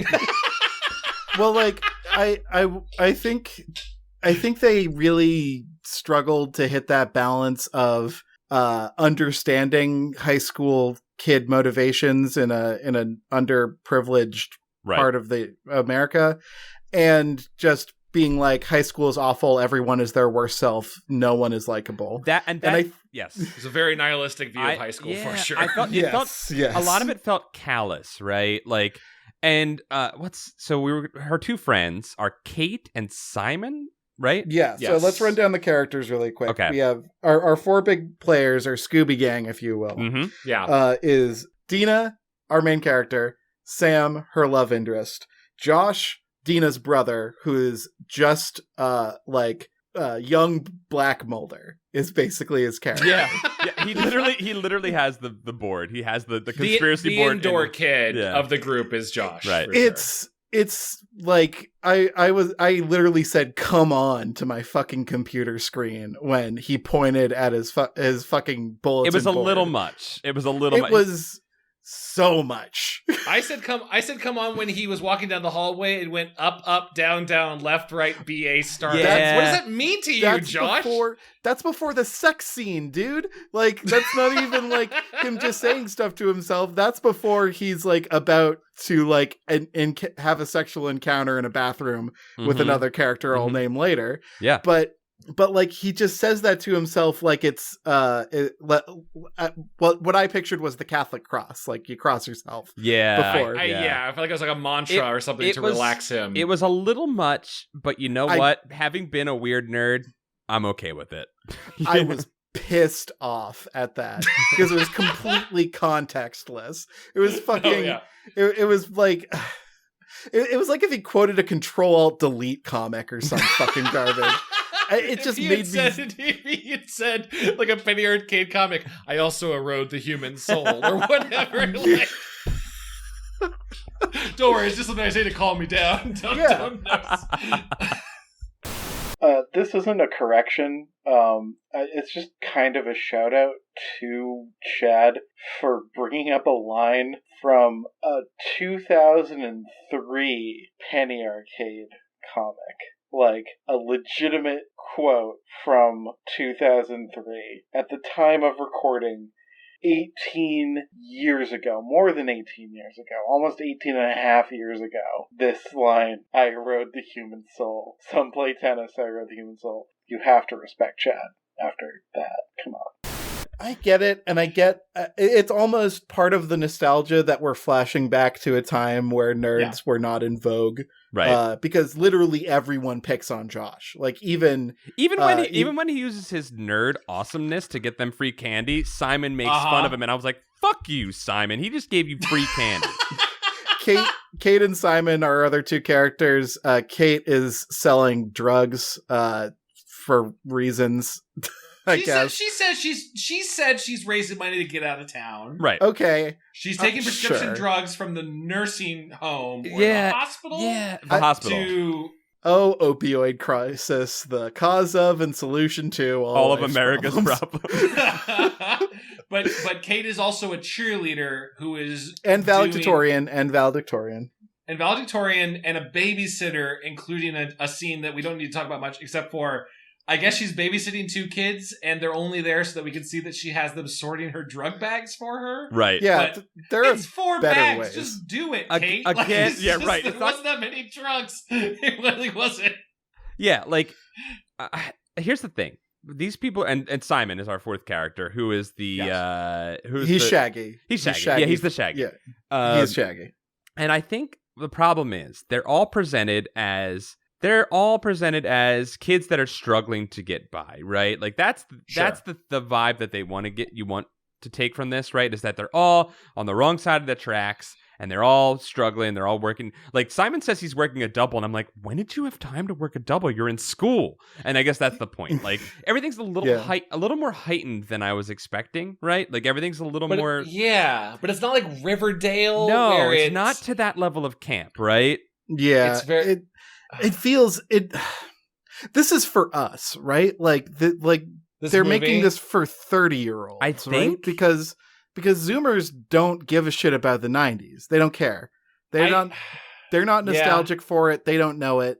It's not interesting to them. Like, I cannot picture a young person being like... I don't know, Kevin, because I thought the same thing. And then last night, because I couldn't talk to you guys about it yet, and I needed to process one of the worst deaths I've ever seen in a movie. I went on Twitter and just searched Fear Street, and all I could find is like fan cams of Deena. Which is a whole man rant of like, guys, fan cams, if it's just random shots of a character without any context of what they're doing, it's not a good fan cam. But when it's just like 30 seconds of footage of her just like staring obliviously as a K-pop song plays, I'm like, do you all like, are these like 12-year-olds who just like fucking love these characters now? Or are they Chad, yeah. Before you tear into the fan old man cams, rant. Before you tear into the fan cams, may I point you to Exhibit A, aka DBZ anime music videos. All right, we did. Those things were fucking hella tight. We did it ourselves. Those things were hella tight. Well, I was actually using it as a point of like maybe younger kids are watching this and getting into it. Yes. I can't tell. Yes, totally. I think this is a good part of the podcast for this segment. Let's talk about let's talk about sapphic romantic relationships in media. Okay, Yay. all right. So we're three. Caveat. We are three white, straightish, I assume, men. Yeah. Who are, we're all we've got for this particular part of like understanding this media. Mm-hmm. So I don't think we can really say too much on the subject of the portrayal of like two women who are in a romantic relationship. But I feel like there's got to be something better than this, right? Like, we've got to do something better than this, right? Deena, I'll again, listen, if I'm missing somehow some context as someone who is straight, Deena and Sam are a bad relationship. Like, Deena is incredibly toxic and abusive. We don't see them when they're together. When Deena gets mad at Sam, her former girlfriend, her ex-girlfriend, for leaving town on her, and then Sam has to remind her that her parents got divorced. Yeah. I was like, hold up. You're the bad guy, Deena. And then Sam, at the end of the movie, apologizes for it. I'm like, no, you weren't in the wrong. Gaslighting you, Sam. Because I feel like, Kevin, you're probably thinking the same thing about this. While someone who identifies as straight, mm-hmm. I have enough bisexual friends, and we talk a lot about the phrase like bi erasure in storytelling. Sure. Mm-hmm. And I think this movie would fall into that category of the major crux of Sam and Deena's relationship, or them on the splits, is Sam is writing a very mean mixtape, which I get kids do this. They're teenagers, but she's like, I'm gonna give it to her at the funeral, at the football game funeral. And like this version of Sam's big sin in Deena's eyes is that she's moved on and has now a male partner. Right. Yeah. She's dating a boy. And I definitely read all of that context of like, you're betraying your LGBTQ nature by dating a boy now. Right. And like, I kept wanting to go like, what if she's fucking bi, Deena? Like, it's not all about you. Like that kind of thing. But Deena's obviously, Deena has some, Deena's the problem here in the relationship. She broke up with her too, which is also but the movie doesn't. Yeah, but the movie doesn't think that. I don't think the movie thinks that Deena's the problem. No. And here's how you know it's bad. Like, okay, so the way they play with it is Deena makes a mixtape for Sam, gender neutral sort of name. We see two characters on the Sunnyvale side engaged in some ass grabbery, some lovingly camera framed ass grabbery. Which it's a raunchy pinch. all I could think of was like the killers, like Mr. Brightside. Like that's the level of melodrama we're running on. Yes. Well, and like Chad said, it's the football game memorial, which is weird because they bus all the kids over unchaperoned, and that there's no adults. Where are the adults? That results in a massive problem for this town. Unchaperoned and in costume. Did you guys grok that's what I was gonna say. They're all in football costume and they're not playing a game. They're just there to be sad. Well, that's what I thought. I thought there was supposed to be a football game afterwards, and that's why Simon's dressed like their witch mascot, which is also a weird football mascot. That was weird. Different thing. That was weird. We're my high school was the Ghosts, so I felt right at home. Okay, in this, we're doing some New England shit is going on here. Yeah, this was definitely New England. I don't think there are too many witch hunts in California. Okay, all right. I've never heard of a sports team called the Witches, but for the Devils, the Sunnydale Devils or Demons. Yes, I think so. Makes perfect sense. Devils and Witches, yeah. The Devils were definitely invented just so that the devil between us could play at the end, and I kind of approve. Like that was a pretty good song I too. think we're gonna find out there was some like Sunnyvale is prospering because of some sort of evil pact. Oh, that's my crazy guess. Yeah, I think the goods are in on it without a doubt. Yeah. Okay. Here's where I will come to the writer's defense here. Maybe there was supposed to be a football game that happened, but then a fight breaks out during the memorial. We could talk about this opening for the entire rest of the podcast. Yeah, it's seriously fucking so world building crazy. overkill. So much happens in the first 20 minutes, and like we should be complaining that too little is happening, right? That would be the normal complaint for a movie. To the old days where a dog would jump out of a closet and scare the character, and you'd just be like, "Oh, I guess it wasn't a ghost; it was a dog." Days. The old golden days. The golden retriever days. I wanted to message you all. That's pretty good, Paul. I wanted to message you guys while I was watching it, going like, just the nature of whatever. A couple hundred kids from both schools are shipped out to a football field for a moment of silence for a mass murder. And like, I know it's the 90s and it's different than it is today, but like, there was something about like, a kid killed other kids. Yeah. Was that commentary? I don't know. Maybe I was trying to wonder if it was going for that. Like, oh, these kids are so jaded to it. But like, then you have the Sunnyvale kids going like, oh, because kids gotta stop fucking dying. I don't give a shit. I don't know who they are. I'm like, I don't know. The level of believability of what a person would say to me. There was I know there's assholes. There are, I think there are assholes, and I think that again we're in like a heightened state. Everything's a little heightened, and the bus ride back is very heightened. Dude, the bus ride back is my favorite scene. Riot Bus is incredible. Riot Bus. I loved Riot Bus.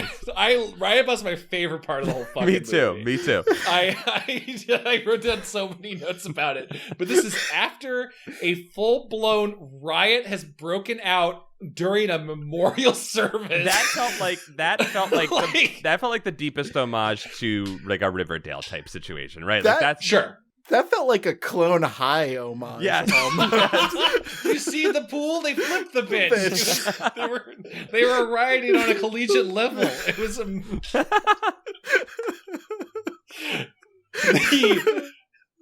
the ride back.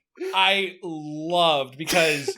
And by the way, I'll say right now, favorite character of the movie, Kate. Kate fucking rocked. Kate is the most original character I feel in this work. Kate was maybe supposed to be something different at one point in the script based on the way that people referred to her as like a tweaker or a druggie and like a criminal. I'm like, I don't think she is. I think she's like she's got star pupil. Yeah, she's got her shit together. Yeah. She has her shit together. She's very like Annie Edison in Community vibes to me. Like has her shit together, but she'll cut you, you know? Like she'll fuck you up. Yeah. But after essentially a hate crime occurred in the football field, which we don't see how it ends, I guess everyone just got on the bus and got a talking to. Jen kept saying, where are the adults? No, where are the adults here? So, like, they're on the bus and they're riding back to their school, I guess. And, like, Kate is giving the way, like, I've ridden on the bus before and after a football game. I've heard my share of like a high school dude giving an inspiring, like, the men you're about to go play against are your mortal enemies. Nothing has compared to the speech Kate is giving. Oh my goodness. About how Sunnyvale needs to fucking burn. It's a Conan the Barbarian speech from a cheerleader, and that is conceptually pure. That's amazing. I love the riot bus. The riot bus is amazing. It's a moment. It's a moment to a sister podcast that Kevin and I are on, and Chad is as a guest on, Pretend Friends. This is a moment from Pretend Friends where one of us makes a Joker flip on a charismatic speech, and then riot bus occurs. Chooch starts lighting Molotovs. Yes. And that's where it goes from there. Yes. Oh my god. And to top it all off, we get a pressed ham. How fucking awesome was that? Wait, what was that? Oh, you mean the butt? The butt on the window. Yeah, okay. Yeah, so here's the thing. The pressed ham is great. The pressast ham is great. Pressed ham. But it's weird. You guys never did pressed ham? No, never did a pressed ham. No, I never heard that term pressed ham, and I love it. That sounds like that is fantastic. Kevin, I genuinely thought maybe one of the Sunnyvale kids threw a nice honey-baked ham. No. And I'm like, these kids have everything. They have hams on demand. There were a lot of plate glass windows at my high school, so. Oh, okay. All right. That must have been a you thing, because I'd never heard pressed ham before. You know what? That's pressed ham was big. That's definitely on Urban Dictionary. What am I talking about? So here's the thing about Simon, and I think Simon was doing the best Matthew Lillard that the actor who played Simon could do. But Simon did a great job. Did not have quite the level of Matthew Lillard charisma that, or maybe. I don't know. I don't think maybe he wasn't unchained enough to be the Matthew Lillard. Have you guys watched Scream recently? Because Matthew Lillard kills it in that. I want to say I don't think the script was unchained enough to allow for this character, because I think they were deliberately trying to make this dark. And like, am I about to reference Final Fantasy: The Spirits Within on this? Yes. On this very fucking podcast? Make it happen, guys. New people, welcome to the podcast. Kevin can't stop fucking talking about Final Fantasy: Spirits Within. He loves those goddamn ghosts where they touch you, you die. He loves them. A landmark movie in the realm of alien ghosts from outer space are fucking up our cyberpunk future. Yep. Anyway, that movie was the first in my young brain where I noticed they made the deliberate choice to kill spoiler for everybody, they made the deliberate choice to kill the comic relief. Mm-hmm. I completely forgot about that. Yeah. They kill Neil. I had an action figure of Neil Fleming, and I fucking love him. Kevin, that's the coolest thing you've ever admitted to. Neil Fleming, great fucking character. But didn't deserve to die. Didn't deserve to die. That's why his death was meaningful. Eris who is all I'm saying. Damn. But there's the hammer right there. Holy shit, he dropped it. But this is a character that in hindsight, and I'm talking about Simon. Simon exists only to die and reveal that serious shit is now going to happen. Yeah. Because Simon is too fun for this script. Mm-hmm. Mm-hmm. I wonder Simon. I wonder if Fred Hetchinger, the actor who plays Simon, was I wonder how off book he was going with this, because sometimes it felt like it was, but when the pressed ham moment happens, he's just like, he says something, I can't remember the exact wording that he uses when he says it, but it doesn't feel right. You know, it feels very feels forced, and like, I don't know. I feel like it would have been better with just the pressed ham. You know, like you know what line you know what line I think Simon ad-libbed? Yeah. I think Simon ad-libbed the line midway through, which should have been the end of the movie, but was midway through, where everyone has sexual hookups. Yeah. And then Simon goes, "Did you all go to Pound Town?" Or whatever? And then did we all go to Pound Town? And they're like, "Oh, Simon, stop." And he went like, "'Cause I did." And I'm like, "Simon, did you jack off in the fucking bathroom?" That's when he became my favorite character, when he jacked off to the mirror reflection of himself. Yeah. Him himself in his tidy whities. I was like, yes. This shot makes it seem like he's touching himself. Oh, I guess he did. Oh, I guess he jerked off before they're about to die. I am not exaggerating at all here when I say, what a king.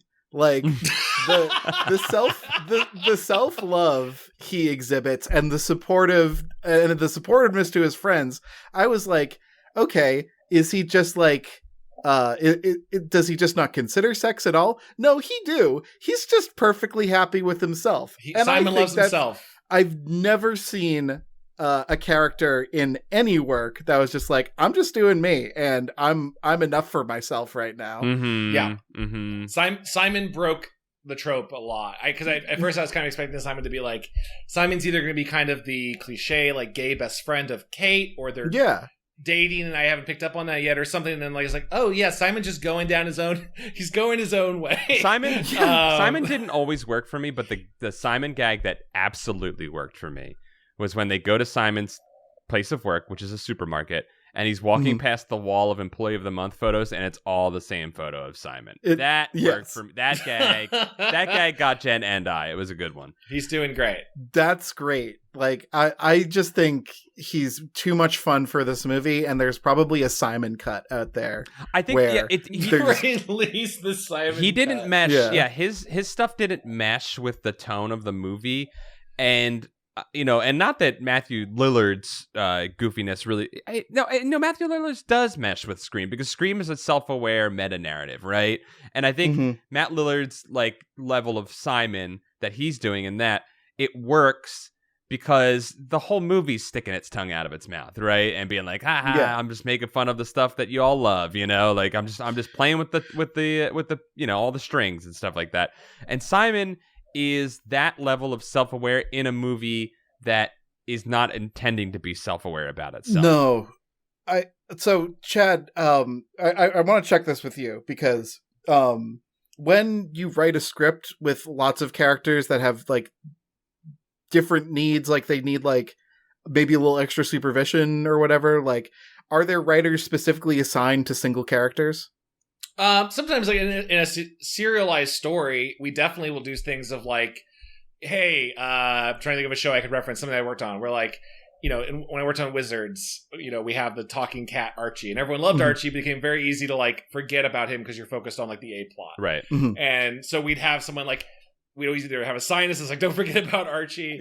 That's kind of an inspirational thing, like a cute picture of him. Or you would go to a character that had resonated, a writer who had resonated with them. You go like, you got to think about Archie every episode. Right. What are they doing? What do they want? Yeah, you do a thing to kind of like, it's like a buddy system between fictional and real people. That's for sure. Cool. I could kind of feel that guardianship around the main four characters in this. Yeah. Sam doesn't really get to be a character. She's just sort of there. Yeah. A lot. Sam is an item, a plot item. Literally a plot item. Yes. Literally a plot item. Stand over here and then stand over here. Take these pills. Like all of these different things. But I feel like whoever was the guardian of Simon did a great job. Sure. Or if someone did a punch up on it, they really made Simon shine. Yeah. I felt like he was pulled in a direction early on of being a little too mean.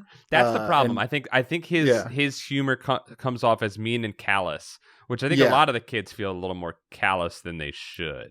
But that's all in service of making Josh, who's we've ignored talking about because there's really not much to say about him. But Josh has a crush. That's about it. Yeah, Josh has a crush on Kate. Is that her name? Yeah. So, Kate. Josh has a crush on Kate, and he's a nerd, and he's Deena's younger brother. But I think Simon only the only reason for Simon to make there's no reason for Simon to make fun of Josh when Josh gets him candy. Yeah, there's no reason. He hacks the machine. They're like, "How'd you do it?" And he says, "Oh, people share hacks on the internet all the time." And he goes, "Nerd or dweeb or nerd or something like that." Yeah, and the only reason he does that is because they're like, there needs to be an arc. Someone was like, we need to have a respect arc that Simon goes over to respecting Josh. But it just doesn't fit his character. But it doesn't matter what these characters are, I quickly learned. They'll just be whatever they need whatever the plot needs. Yeah, I think we're given more time with characters. So in a horror movie, right, you kill off everybody, right? And the majority of the main cast tend to be pieces of shit because that's part of why we're okay with them dying, right? Is that they deserved it, right? Yeah, since this kind of lacks a compelling present villain, it's just about these 4 characters. Right. So they can't be pure because they have to die because of their sins. Right. And leave the breeding pair alive. Like, that's horror, right? Like, that's the horror sure formula. The virgin gets to live as the old trope, right? Right. That's but they're kind of fighting 2 directions here, where they want to have these quirky, like, Stranger Things characters that everyone loves, and like it's like, I love Simon, I'm totally a Simon, like, but they also want to be this dark horror movie type thing where that's how it really would go down, like one false move and you're fucking dead. Kevin, totally. Yeah. I'm totally. It felt like this was a movie that would constantly tonally shift, where I would kind of constantly go from like, I'm having a lot of fun to like, oh, misery. Like it would shift between Stranger Things is obviously the more reference point. I always thought a lot of like, Monster Squad to me is kind of the farthest side of one side of those spectrums. Yeah, right? There were moments of, yes, Chad, there were definitely moments of Monster Squad and like kind of like the fun like 80s, 90s like kids teaming up the Goonies, kids are in Goonies danger. vibe. Kids are in danger, but also they're going to yell the Wolfman has nards as they kick him in the balls. Exactly, yeah. And then the other side, there'd be times in this movie where I was like, all right, we're doing Stranger Things happy stuff where they're all kind of making jokes. Right, because Simon gets attacked by a monster, and his response is, "She looked really hot," and that's it's like a joke. Yeah, they're like he's not, and again, Kevin, that's what you're saying. Like, he feels like a character outside of this movie because he's constantly reacting with the like, I'm scared, but I'm also still being funny, and nobody else really does that throughout the movie. Everyone else is just scared. I believe like at this point we're like an hour into the movie. Riot bus happens, and then they accidentally throw a, which is weird because like a nosebleed happens to Deena and Sam at the same. That Deena nosebleed thing is definitely got to pay off in the later movies. And that that is the thing. Like there's these things that happen that are like that would have been lost plot threads, right? But again, we do not know what the full story is going to be like. Yeah, and just to briefly jump back to like. Our Riot Bus, our favorite scene. I can talk about Riot Bus the rest of the podcast. Riot Bus the rest of the podcast. Just to briefly jump back to like our emotions dealing with this movie.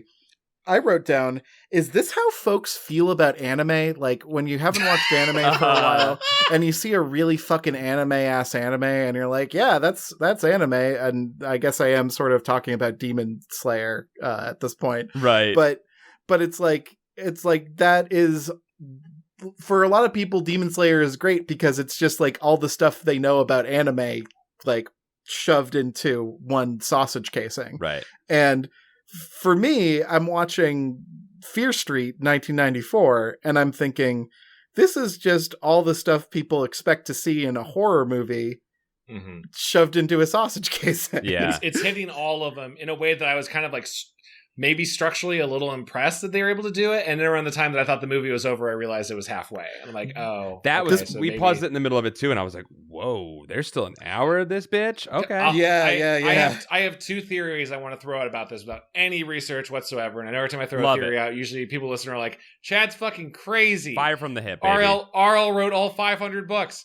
I think, one, at some point, this was a TV show. Okay. I think it's just because the nature of like the structure of this movie felt so weird to me. Of like, I couldn't really pinpoint when. I kept thinking the third act was coming, and it actually was not. It was kind of like a misdirect, like, oh, we thought this was the end, but it didn't, so now we need to change our plans again. It really felt more like the rising, falling of a smaller miniseries. Yeah. I wondered at some point, at least like the outline of this was more for a series. Again, I think that this is weird and hard to judge because it is kind of like a series. It still is, even as this movie. But like this first movie could have been like 5 episodes. It's 6 episodes. Right, definitely. And it's 3 movies, right? All filmed at the same time, which is very strange. Same cast that's going to run throughout it. So there's some weird blending of a television movie event type of thing going on, like it's a little like, I don't mean that in like a television movie. Like there's like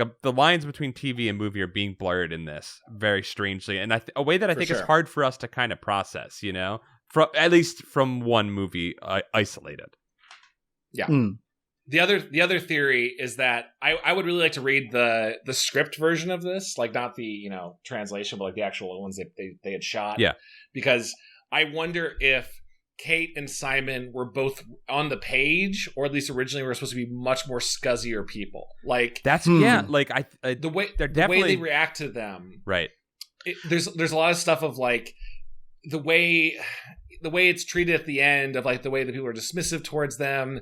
And I was thinking about how like halfway through the movie, several of the characters, like Simon and Kate, I guess, are the ones leading the charge of like, we've realized that these creatures are only hunting Sam, not us. They've been hunting all of us because we had blood on ourselves, but it's really just Sam's blood. Right. Yep. It's her lesbian blood they want. Right. Yep. And like, and it's like that kind of thing. So basically, like, Simon and Kate are like, maybe we just give them Sam so we don't all die. Yeah. And it's treated kind of hand waved away, but it's a pretty shitty moment, so that I think that like that was supposed to probably lead into that, plus the later events, plus making fun of Josh that one moment. Right. Is like, these were the more despicable two that were stuck in the group. And then so you would feel a little less about them dying. Right. But either because of Punch Up, because of those two actors really bringing good stuff to them. Because of Riot Bus. Yeah, because of Riot Bus, they did not come across as the ones where you're like, well, they deserved it. You know, at a sporting event, when your team's losing and you need to win, they play an incredible speech. Riot Bus will be played at sporting events. All right. Play Riot Bus at my funeral about whoever was my enemy. Just insert in Sunnydale with. Yeah, we'll dub it. We'll dub over it. Whatever enemy killed you, because you're gonna die in a duel for sure. Also, can we talk about Riot Bus? Like, that bus driver just kept fucking driving. My bus driver would have turned around and started slapping at people. You know. So the kids are screaming, "We are going to burn the city down." Then Sunnyvale shows up behind them in a convertible, trying to run them off the road. You know what? Shadyside is a tough town. I'm not gonna blame this driver for just trying to get the job done. You know what I mean? But they opened the back door for like minutes, and they're like hoeing the Gatorade container, and there's no moment of the bus driver, because if you'd seen him for a second, you'd be like, what does he think's going on? Yeah. He just keeps going forward. They heave-ho a light plastic Gatorade container meant to be lifted up and poured over people's heads at sporting events. Mm-hmm. That's what the fucking container is designed to do. Right. Kate says, Deena, are you sure this is a good idea? Making Deena turbo guilty for this because she sees her ex in the Sunnyvale car, who's just like riding, being like, I guess I'm part of this rabble now. Yes. Looking like she's been captured. Help me. I'm stuck in a heterosexual relationship. Help me. My toxic hate crime boyfriend is driving and brought me along. Gotta stand by your man. You know, he is doing a hate crime against my former town, but I guess I gotta be in this car. So they heave-ho the Gatorade at him. Cat is like critical hit, like 12 successes on that. Absolutely. On that Gatorade. You flipped a bunch of jokers. Car swerves off the road, and crashes, killing no one, injuring a few. Mm-hmm. But where the car crashes is precisely on Sarah Fear's bones. Yep. Her very shallowly dug bones. That's what Jen said. Jen was like, this woman was killed in 1666, and her bones are that shallow to the in the ground. Like some red moss was on top, and she just happened to find them. That was some weak fucking sauce, right? It was. That scene was very confusing to me. I don't know how I missed that she laid it on the bones, but like they had the bones, and I was like, where'd they get those bones? Like I was like, they just got the bones? What the fuck?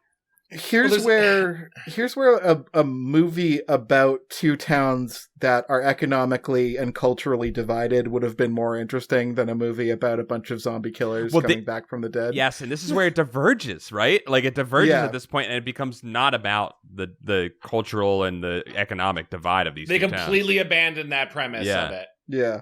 And just to like catch this is going to be a long one. But just to catch us up to like where shit starts happening again, because there is a fucking gap after this. Mm-hmm. So find bones. Bones bad. Touch bones. Sam has visions of witches. Sam goes to the hospital. Deena and Josh are stalked by a killer in a mask. Yep. Who they determine must be Sam's boyfriend who sucks. Tony? I'm just guessing.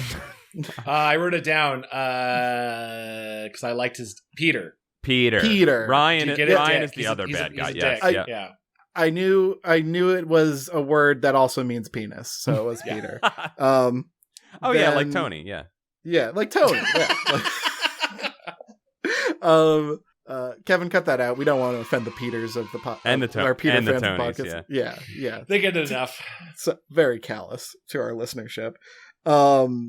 They go to Kate and Simon are babysitting across the street from Deena, but that doesn't mean anything. They quickly drop the kids off somewhere else and we never hear from them again. Right. It doesn't matter.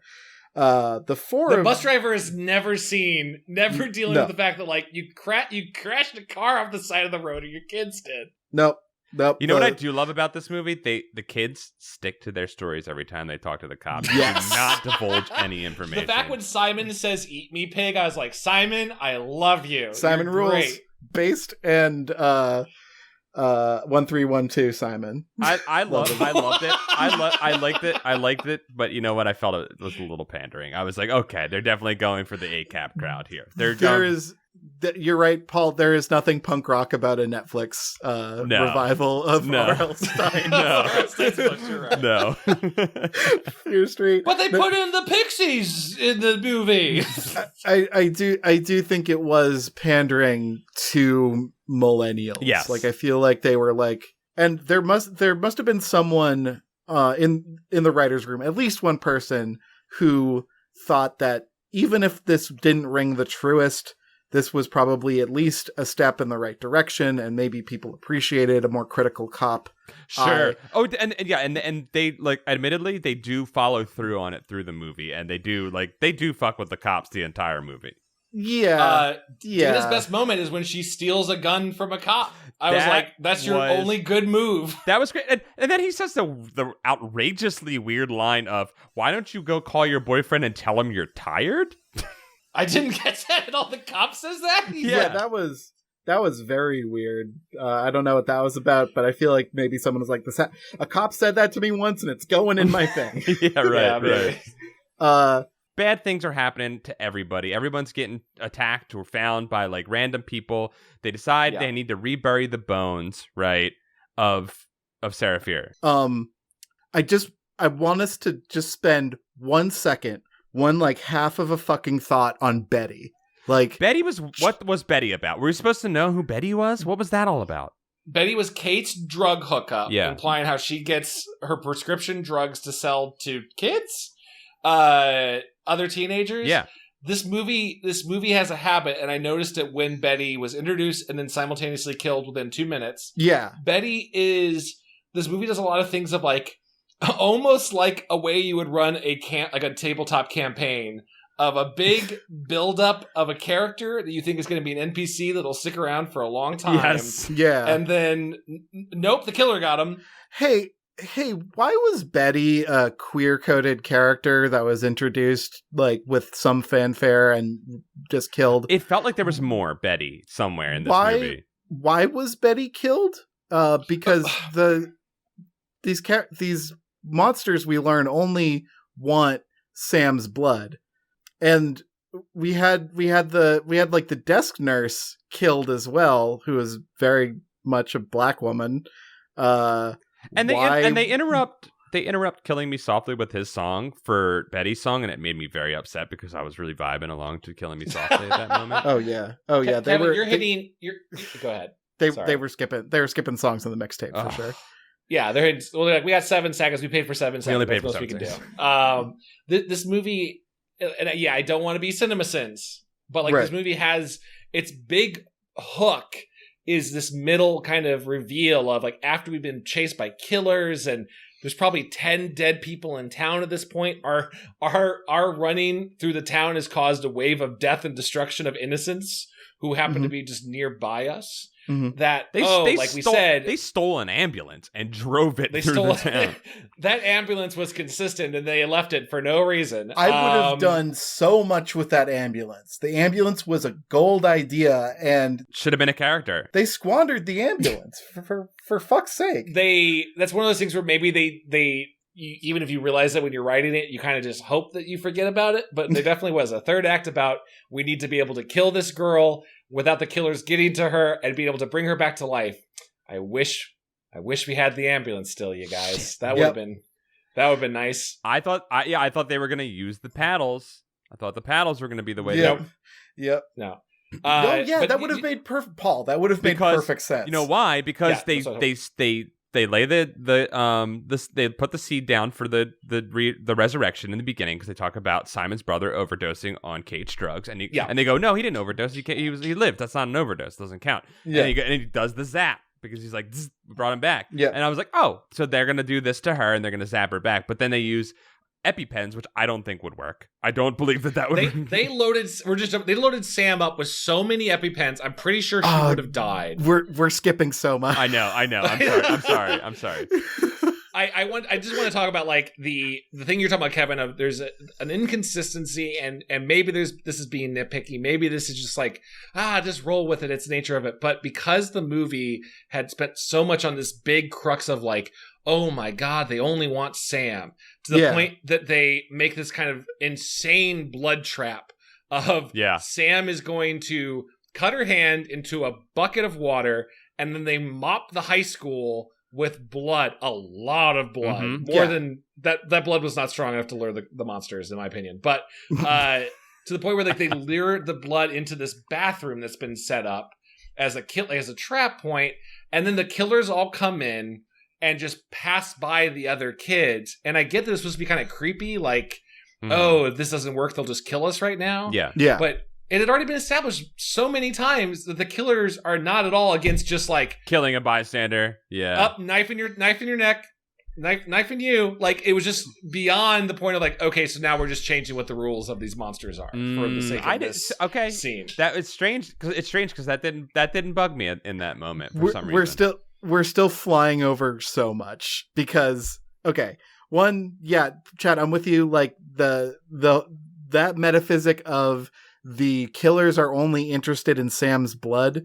Like if there were a few like bystanding characters that were killed, fine, whatever. I'd just be like, yeah, that's a horror movie. Gotta have people die.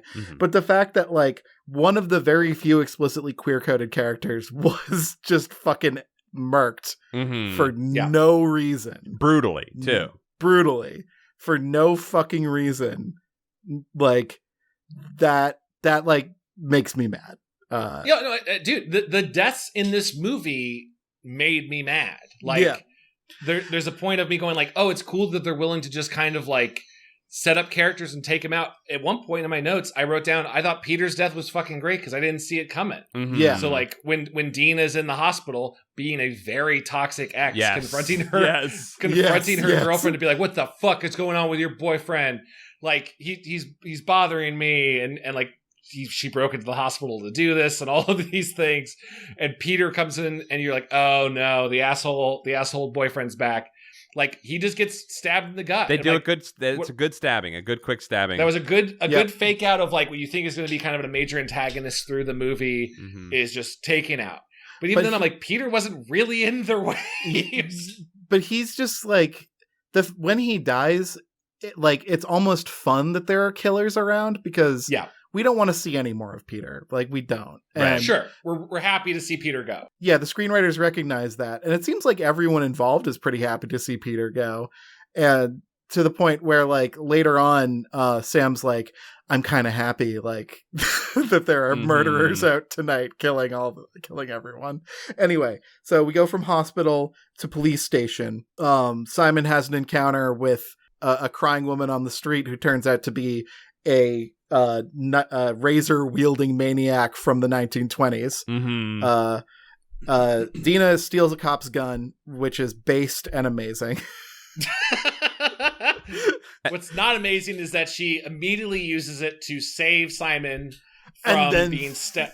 And then just throws the gun. It's not even like in the run. She just goes like, I used the 2 bullets and just tosses it. It was. I just read that as, oh, fuck, I just shot someone. I need to get this thing out of my hands.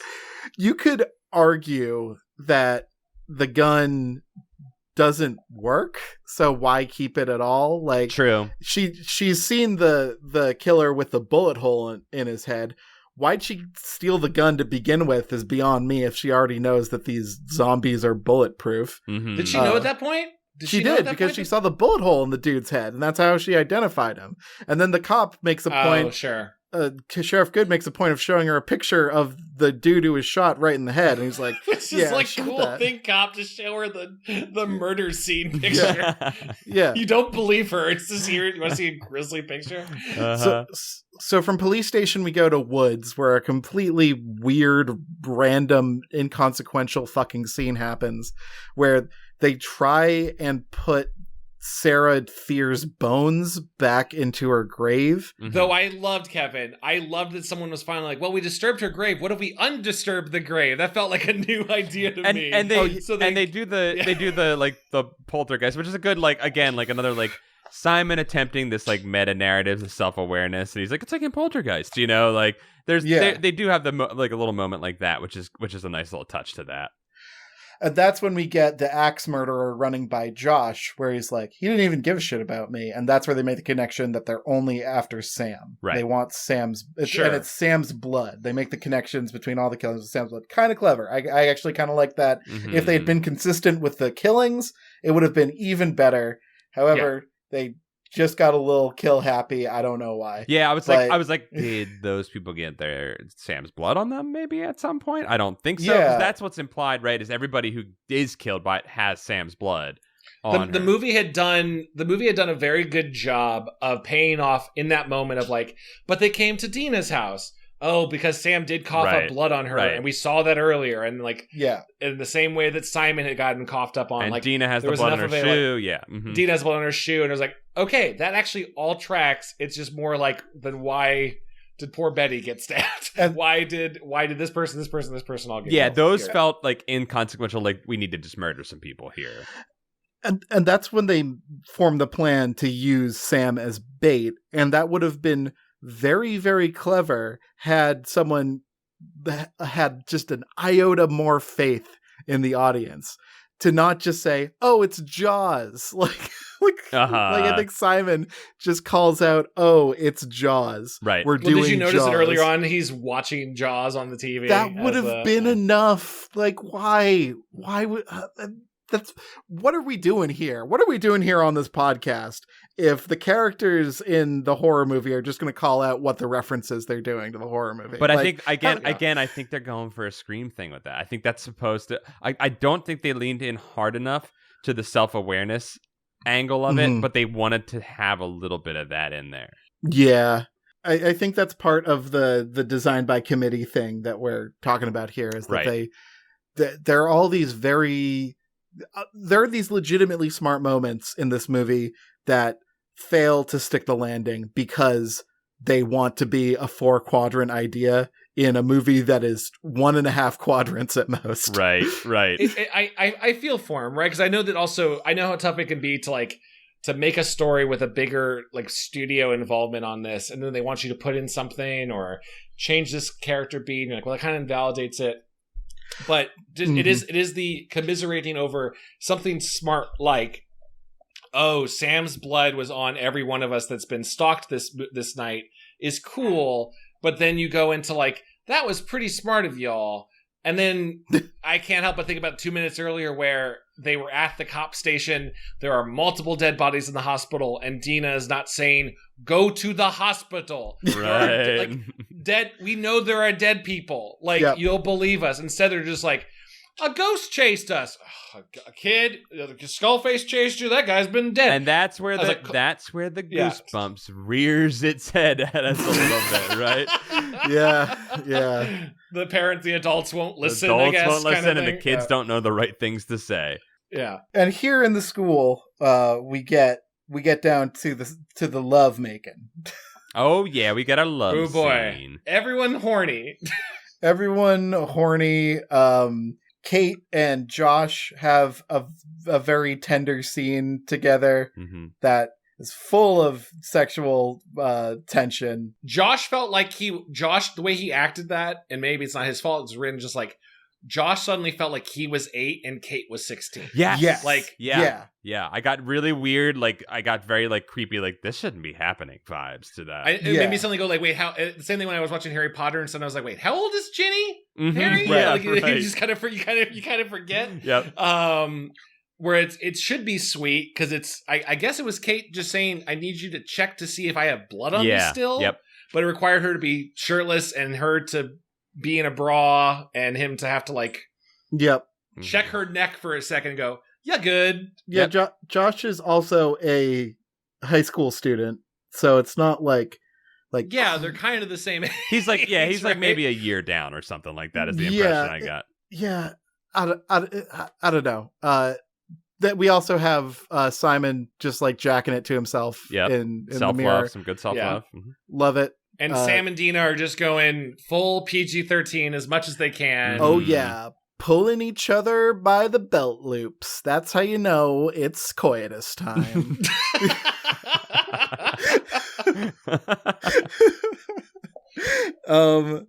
Sam admits fault in this. This is the part where Sam is like... Sam says, I'm sorry my parents got divorced and I had to go somewhere else. I'm sorry about that. I was running from you. You're right. Like, that's what she says. It's my fault. I think subconsciously, I'm the reason my parents broke up. They told me I did. It wasn't because of me. But I think subconsciously, I caused it. And it was because I needed to escape you. Your obsessive nature over our terminated relationship was the right move the whole time. You know how, like, earlier tonight, you threw Gatorade at a car I was in and almost killed me, but also you acted like you didn't think that's what was going to happen? I love you. In Sam's defense, she's lost a lot of blood.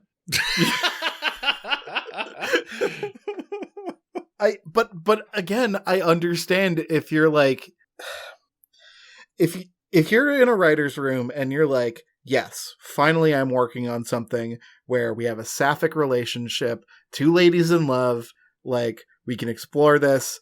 Yeah, it's a horror and that typically doesn't work out well for anyone, but like, we can finally have the romance. I think the desire to make this a quote-unquote good relationship very much got in the way of this being a good relationship. Right. Yeah, it was at odds with the shittiness of the characters. Again, like I think their need to make these characters have this edge. And again, we don't know where things are going with this, but I really feel like they were pushing this like edge for these characters that made them all a little reprehensible. And it was at odds with what the sweet things they were trying to do.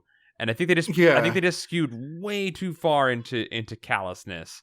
And then really quickly, there was a big parabola back into it, you know? Yeah. Kevin, I think you actually like hit on something that would have really improved this whole story for me of the earlier scene, not to backtrack, but the earlier scene of like, you know, the entire riot bus is really the catalyst for a lot of this. Sets this movie in action.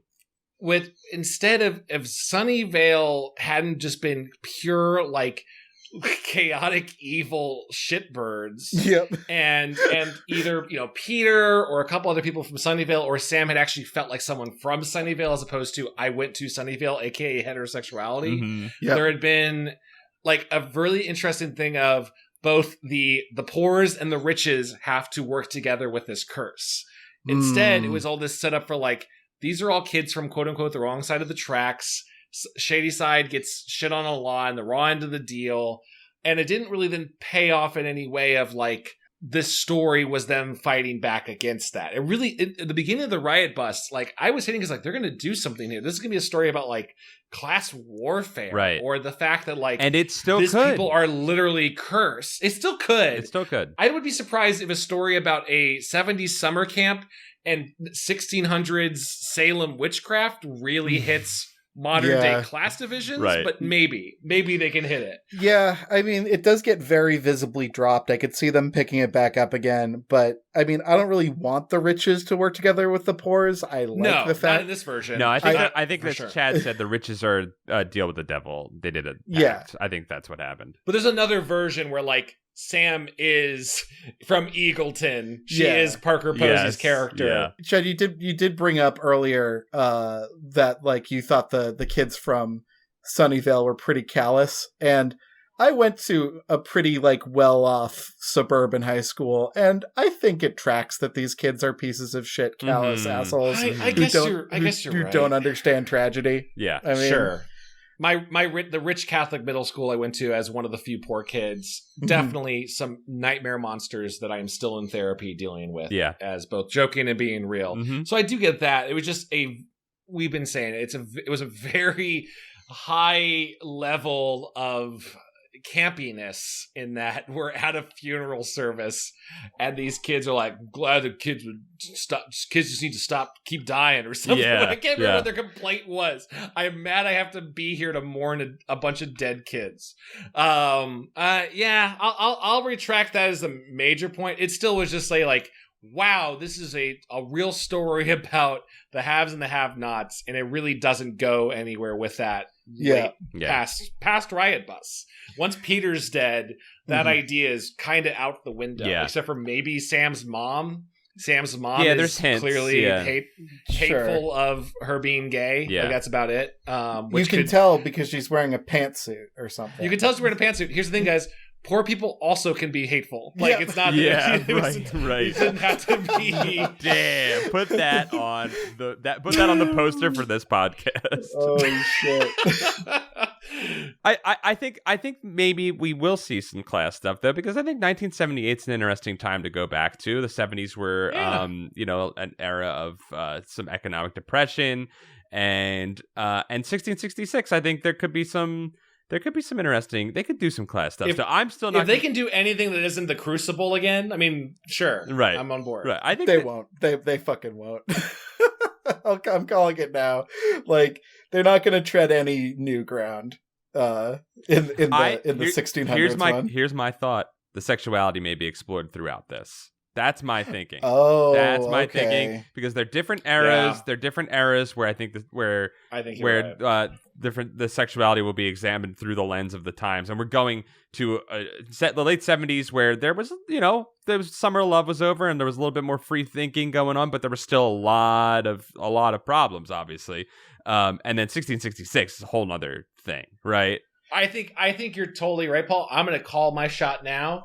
1666, I think, because this was already foreshadowed. I'm pretty sure Deena is playing Sarah Fear. The Witch of the Flashes looked like her. I think we are going to see like a 1600s version of Deena and Sam. Yes, that's what I think. In a hidden relationship, and then being burned because of it. Two separate sides of the town, and Sunnyvale is going to be the town that is going to kill her for that. I think. And there's a version of that could be really fucking rad if Deena and Sam weren't assholes. Yeah. In this. Yeah. If we liked Deena and Sam in this movie, because I think like we need to give ourselves a credit and like jump to the end of this movie, give ourselves a break and be able to kind of to hop through some of the high school traps. Unless Kevin, there's some stuff we want to talk about. Let me get us there. Let me get us there. Okay, so fire trap, cool goo monster. We all like it. Cool goo monster, great effects. Those effects were great there. Sure. Great moment. Sure. Done. Moving on. Sam wants to sacrifice herself. Then we figure out Sam doesn't have to sacrifice herself. Then everyone is intensely loyal to Sam for volunteering to sacrifice herself for some reason. That's going to drive a lot of shit later. It brought the team together. The trauma brought the team together. Yep. Because we read the rest of this newspaper article that C. Berman, a.k.a. Britta Perry, had died temporarily and came back, and that's how she avoided the curse. Because there is a 4-line poem that she will come for you until you are dead. Yes. And we know that has to be canon because it was written in a bathroom. So the game plan now is to OD exactly the same way that Simon's brother Timothy did, which he says we're going to do a Timothy. I think that was a fucking hilarious callback. Simon is the best. And now we're in Simon's like grocery store, pharmacy. Great gag of him being the employee of the month 5 times in a row. It's great. Love it. Everybody marks themselves with Sam's blood as Deena walks Sam through the process of ODing. Which I thought was getting a little too into the weeds with this part, because like they're laying it out right. They're like, you have to do this one 5 minutes apart. Like they're building they're setting up the fuse, right? Like the writer's fuse to try and make the scene. We're hoping, yeah. Which the only reason that bugs me is because of how it is totally discarded within 5 minutes of that happening. Well, if you're doing all of that and then it doesn't happen, you can do that narratively, but it kind of petered out. I was looking forward to some kind of commentary on the opioid prescription drugs epidemic that ravaged America in the 90s till now. They really softballed that one, I feel. No. They really kind of said, you know what'll solve our witch problem? The opioid crisis. Yeah. I mean, they don't even tell you what she's taking, right? Yeah, it's just greens and blues, and I guess Timothy knew exactly the order of drugs that he took that night that he died. Yeah. Because Simon's able to tell you these 7 pills, wait 5 minutes, these 6 pills, then you're going to feel really silly. You're going to want to keep going. And then poor Sam is forced to swallow them dry by the handful. Damn glass of water. I couldn't believe it. Jen and I were cracking up, especially because the first one she does on her own. And Jen was like, how can you do that? And I was like, I can dry swallow pills. But then she doesn't want to take the second batch, and Deena jams them in her mouth.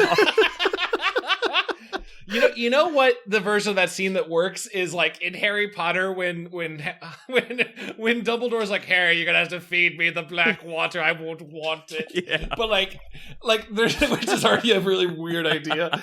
But this was Deena feeding Sam the way you feed your dog medicine and just putting it in her mouth and holding it closed while she's like crying.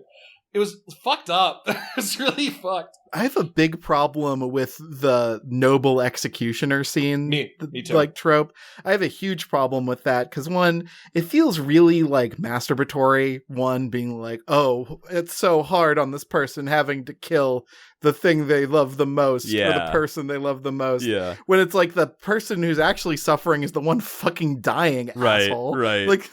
Like they're all. Oh yeah. They're Even all then, they wanted it to be like Deena's being tough, and she's really not really. Deena has no personality traits whatsoever. There's nothing to Deena's character that is outside of Sam. Besides anger. Besides anger, and Sam's personality trait is nothing. Like that's kind of Sam is. I look sad and captured all the time. Yes. Yeah. So yeah, I have a lot of damage with the noble executioner trope, and I think just because something is interesting, writers, doesn't mean it's good. I'm with you on that, Kevin. I will say this final act, which is like at this point I was like, this movie needs to be over by now. Yeah. But by the point of this whole grocery store, bakery, pharmacy scene, I think I had been like feeling decently solid about the movie. I had, sure, there was logic problems and I didn't find all the characters likable, but I'm like, you all are doing a pretty solid down the middle slasher, another slasher. You're doing a Scream for people who haven't seen Scream, and that could be okay. And you got some ghosts in there. That's fine. And this whole grocery store like pretty much lost all of the goodwill it had built up for me over the movie. Yeah. And now we get to the part of my notes where I've written the word yeesh with 3 E's, and that is Kate's death.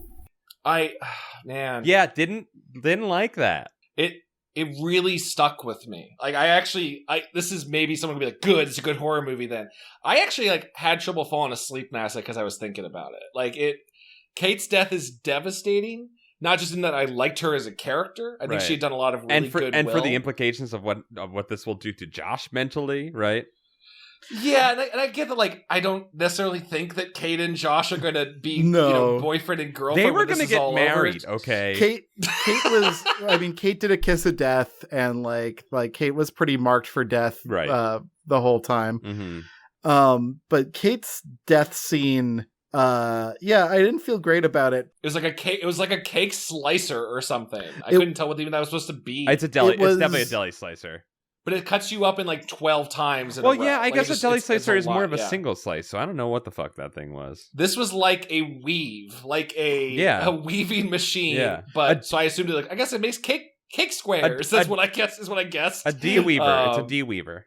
It was a very fetishy death. Yeah, it's like memorable, right? There's a part of me that went like, in terms of like YouTube kill compilations. Right. This will go in there. Yes. In terms of like even horror movies that I haven't seen.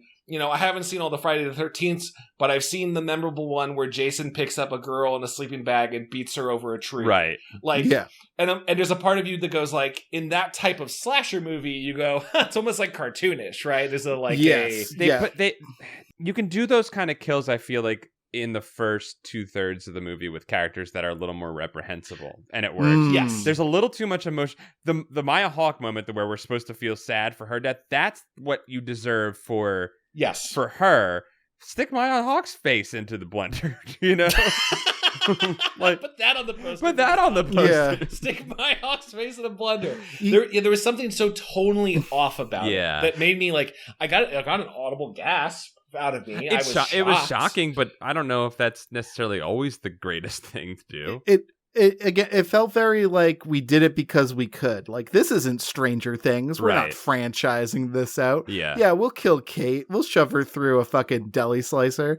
And like, the death is like memorable and ridiculous. And it just feels like it's meant for a lesser character and not someone who's been with us for the past hour and a half. Like, you know what it reminded me of is, I'm sure I've complained about it on this podcast. The Jurassic World poor secretary that just got throttled by 3 dinosaurs. Right. In a row. Yeah. Where that was a moment that tonally was clashing to me of like, it feels like the movie hates this character and that we are supposed to think this person is a bad person. Right. But they have done very little to display that at this point. Yes. So I don't know why Josh Trevorrow or whoever wrote that scene that's or Colin Trevorrow, sorry. Colin Trevorrow, whoever wrote that scene. It doesn't matter. It's fine. Are you working something out about a girl you dated at some point, Colin? Like, I don't know, because it sure feels like snuff porn. And there was something about Kate that just felt very, like, mean-spirited and in a different movie. If this had been a, like, Friday the 13th 7... I would, and killer characters have been going out that way, where you talk about those movies with like really memorable deaths. Yeah, maybe. And again, like Kate is portrayed as quote unquote a tweaker, and she sells drugs, and she has kids like divvy out the drugs for her. She's portrayed as this like scoundrelly character who's supposed to be reprehensible, but then like she is sweet with Josh, and she gets on board with the Sam plan. Like there's just too much. There's too much goodwill put into the character at the same time, and I don't know if it's trying to make us care about her so that this does shock us, which feels a little exploitative, to say nothing of Simon's death, which is so tossed off. It's just boom, axe in the head, dead. Like, Simon and Josh see the body like minutes later of. Well, I guess that was the end of Skullface, or Skullface ran off somewhere. And Josh just gets an axe in the back of his head coming out of nowhere because they forgot about the killers. And like your two best characters die in 30 seconds of each other. And hey, not to be that fucking guy once again, but wasn't the axe murderer's whole thing that he was wearing big heavy boots and made a lot of noise when he was moving? Like, he was they forgot about him. He was the opposite of a sneaky character. They forgot about him. Wasn't the whole fucking point of like the Razor Babe to kill Simon? Like, wasn't that sort of his destiny? I feel like each characters had like their own run-in with a different killer that was supposed to get him, and it just didn't matter. It didn't really matter. It makes it, but in the sense of that, it makes you go like, so these character deaths didn't do anything other than buying time, and you're like, well, maybe y'all shouldn't have put the blood on your chest. I understand that's supposed to be a solidarity thing of like, we're in this with you now, and Sam. I think I think the idea was like they were drawing them away while she was being overdosed. I was with the impression that I was, but they weren't doing anything. They just like literally was like, Josh, go check to see if that door is dead. It's like locked. Yeah. Okay, you're not drawing them away. You guys are just setting yourselves up to be possible targets. Right. And then and as opposed to let's get in the ambulance and drive around or whatever. And to just jump to the end, to just like hop completely past Deena drowning Sam in the lobster water. Lobster water, which she politely removes the lobster. Removes the lobster. Real quick, I know we want to go forward. There is a Chekhov's lobster that was unanswered here. That lobster should have been slept on, yeah. There was multiple shots of the lobster on the ground in the way leading up to them that characters run past and no one interacts with that lobster. And that drove me insane. Like that, I was really mad about it. By the way, if you really want to leave like a psychological scar on the viewer, like, why not have part of the camera work be what Sam's last like vision of the living world is, which is a lobster looking back up at her like, oh shit. Kevin, that is a more artistic, that is a beautiful moment, than most of this movie, which is competently shot movie, but more and more I'm like, oh god, yeah. Competently shot at the start, like rapidly declines into leaning on tropes. Well, and here's what I'll say about this. I said it to Jen too, because we both finished it and we were like, "That's fine," you know. Like it's not a bad movie, and like I don't think on these types of services like HBO and Netflix and stuff like that, you're not really going to get a bad movie. You know what I mean? Like you're just going to get a movie with problems, like we're talking about, where it's it's well made. You know, it's got a great, you know, production value to it and stuff like that. You're just not gonna get that. And I sometimes just want a bad movie. Give me the Goosebumps episode. You know, like give me that level of bad sometime. If it had gone full, if this movie had gone like full riot bus the rest of the movie, yes. There's a version of this movie where we would have walked out of it going like the fucking best horror movie I've seen in years. Yes. Like they're doing a new version of a slasher movie. I love it. Mm-hmm. But here's the problem at the core of this problematic movie. Here's how I synthesize it anyway. This movie is set in the 90s in the era of Nirvana, in the era of young people being disenfranchised with an overwhelmingly wealthy America. Mm-hmm. An America that seems to have endless opportunities for some. And the nihilism of the 90s that came out of us millennials, that came out of young people at that time, was because we didn't feel whole, even though economics and politics said that we should feel whole. This was the new 50s, that like everything good was happening, but yet young people felt a disconnect. And reality bites. And that was expressed through nihilism, the rejection of these values. The problem of trying to throw that nihilism back at us in a nostalgia piece is that we have problems today that can only be solved by us caring very much about the problem. Yeah. And nihilism's like self-deprecation is kind of out. Like, it's kind of like our movies don't even work that way anymore. Like, we want to care. We want to be told what to do. We want a moral. We want to be told what to fix. And the fact that this sort of has a nihilistic, today, you know, shit day, same as the last day sort of philosophy to it. Like, things have been bad forever and nothing's ever going to be good again, and the only good is what you can strangle out of life with your own two hands. It doesn't really jive. I don't know. That doesn't work for me anymore. There it is. There it is. There's the hammer. He brought down the hammer. He did it. To add on to that, there was something about it, I thought about a lot of horror movies where you do that thing of like, you think you're out, but the killer's still there. Or, you know, the most famous one was like Laurie Strode. She got Michael, and the cops run in, but she looks back out the window again, and he's fucking gone. An amazing moment. Or in Friday the 13th, Part 1, Jason drops out in one of the most hilarious jump scares of all time. Jumps out of the water. Yeah. And we freeze frame. Like, beautiful moment. Like, amazing. Yeah. And so I understand that's part of the nature of this genre, but there was something so much about the denouement of this movie which kind of for some reason reminded me a little bit of Until Dawn, the way the characters were just like talking to the cops about what they saw. Until Dawn has the same exact ending of like you're just hearing like whoever died, the other characters are mourning them. And yeah, Deena is I get what they were going for. They didn't really land it to me of like they're just gonna write off Cade and Simon's death because they were tweakers and bad kids. Yeah, and also like Josh just orders like pizza like blind. Josh just orders pizza. Love of his life. Girl, first kiss. Girl that he has probably had a million dreams about. He saw her head go through a bread slicer. Yep. And within an hour is like, yeah, I ordered a pizza. It's my character. Big fucking deal. That's his character to it. Yeah. Big fucking deal. Deena has barely any level of mourning.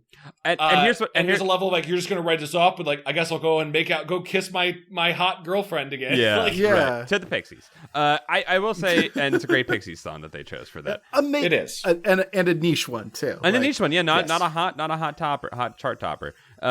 Care was taken with that one. It was Shrek level, I'd say. All the Pixies hot chart toppers. Yeah, I'm going to return. I will play the devil's advocate on our podcast to this, where I will say maybe part 2 will show us a little bit of it. Like maybe we're still in the shock after this, although I guess she did invite her over for a makeup party, so maybe they're not so shocked.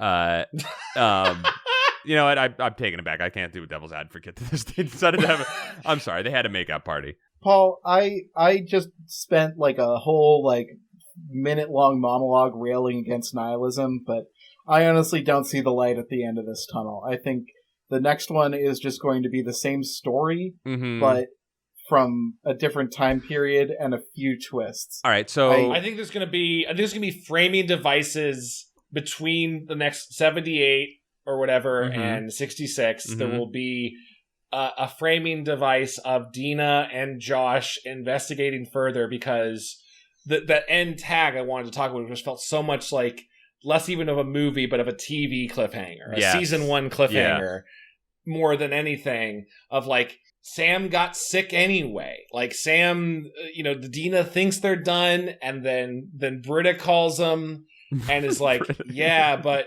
you can't beat the witch. Cut to the witch just doing a spell on a tree somewhere. And puts Sam's name on a stone along with the other list of killers that she had systematically, apparently randomly made crazy throughout the years. But now the witch is like, well, even though you avoided me, I'm making you my zombie killer now. And Sam tries to kill Deena.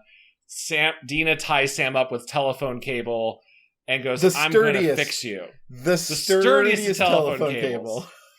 He goes, I'm going to fix you, as Sam just gnashes at her like a zombie. Yeah. And that is your cliffhanger. And there was something about, like, I know horror movies are nihilistic. I know a lot of times there's an ending of, like, you thought you were safe, but you weren't. But, man, Sam, and even if they save Sam, it still made me go, like, I don't know. Cade and Simon died for no good goddamn reason, did they? Yeah. Like, it just really put a bad taste in my mouth for the whole movie. Yeah.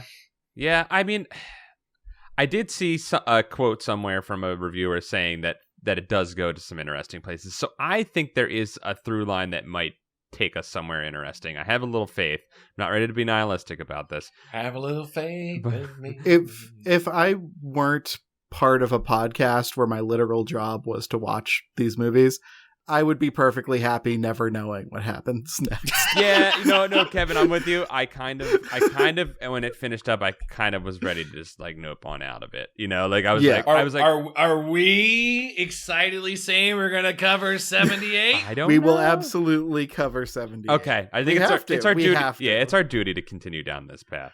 We need to see this through. Will we do a 2-hour podcast on 1978? I don't know. I feel like it's going to be the same shit, different year. But yeah, those might be shorter, but we'll see. We'll second verse, same as the first. Yeah. I have one question I want to ask you, boys. Yeah, sure. So I think that's kind of that's been an extensive recap of a very long movie. It's this podcast is as long as the movie. Yes. Yeah. Hey, sync it up. Watch it while it's going. Just see how it matches up for you. Tell us if it goes as we're complaining about Kate's death as she goes to the cake slicer. Here's my question. This weird teaser that they're clearly got to pay off for later unless they're just crazy. Who is the AOL queen that Josh talks to like a dom? There's that. At first I thought it was his financial dom. No, he's definitely subbing. He's subbing to her. He was subbing because it was like, Sire Josh, where have you been? He's like, oh, my queen. I'm sorry I missed you. Yeah. My lady. Her AOL username is Air and Shadows. And at first I was like, oh, that's C. Berman. Is it the goddamn witch? Oh, is she a techno? She's a techno witch. Is the witch just like on AOL, like in her tree, just typing shit up? In her fucking tree house. Not a tree house. She's like in the trunk of a tree, like a hollowed out. She's in the trunk of a tree somewhere. Yeah. There's no good answer to that question. I feel like it's either like someone who like is from like the long line of like pastors who like banish the witch, or it's like the witch is one of the goods or something. It's I don't know. This was a lot. I feel beaten down by the end of this, and like the death of two pretty cool characters at the end to leave us with one kind of nerdy self-inserty character and two sapphic lovers in a doomed relationship. Yes. Well, we did just get Gillian Jacobs added to the cast, so I think things could go in a good turn with her. Gillian Jacobs, who is making me feel old, that she is old enough to play the old haggard lady in the Fear Street movie. She is the same age as me. She is not old. Well, no, she's I guess a little older than me. But... No, but in this movie, she's old enough, in Hollywood terms, she is old enough to be like, I've seen the 70s. 20 years ago. The 70s. I have seen them.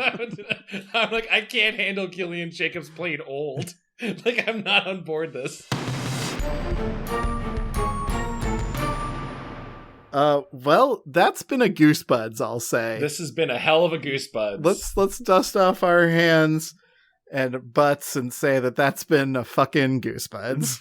I hope you have enjoyed this digestion. Hopefully, maybe you haven't watched the movie and our summary has been good enough as you need to watch it.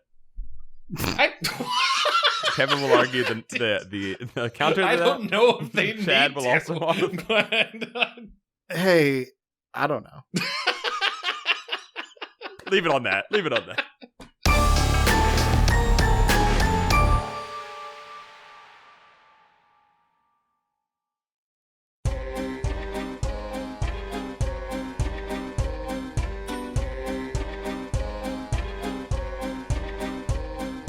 This episode of Goosebuds is brought to you by our wonderful Patreon supporters, and this is the Book of Names. We begin with Stefan Jive Turkey Kuwabara, Hollis Hornbeak, Cameron Murphy Audio, Michael McDowell, David Cron, Josh Robertson, Mickey C, Nathan Dolezal, Clayton C, Mike Lanteri, Buddy Morrill, Ailcade, Mel Dibson, Jim Greaves, Zang Keith, Afsheen, Danky McStanky, Aaron T. Strunk, Dango Twists, Brian Wells. Hey Zenticles, I'm saying your name in the credits. That's pretty neat.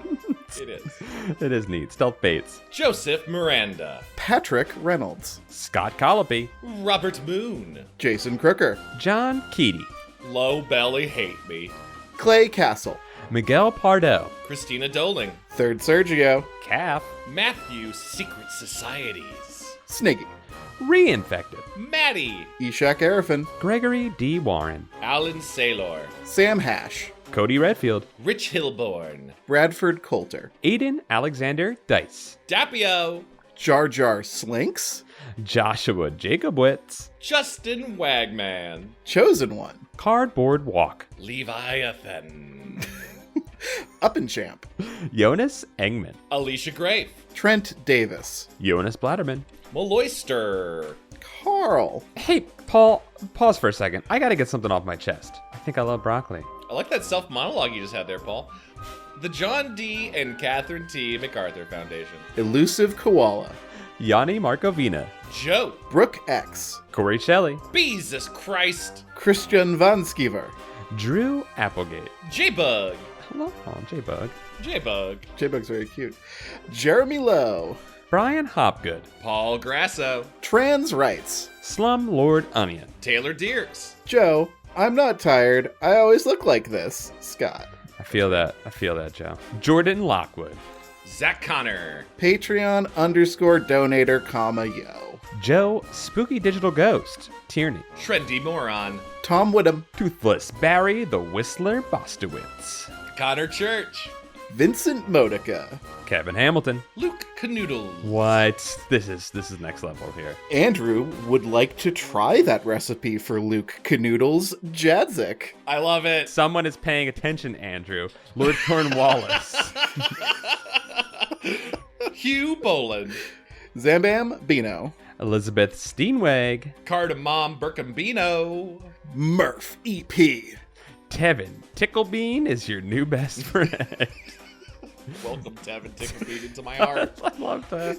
Oh, Tevin and J-Bug. 2 new loves. Goon Cahoots. Sness Chalmers. Sean Minogue. John the Howling Eye Duda. Nathan Remick. Wormtown Glen. Devaldi. Wiggle It. Luke LaFountain. John Pigeon Hat Barber. Reed Stubendieck. Paul, watch out. Snake is behind you. Watch out, Paul.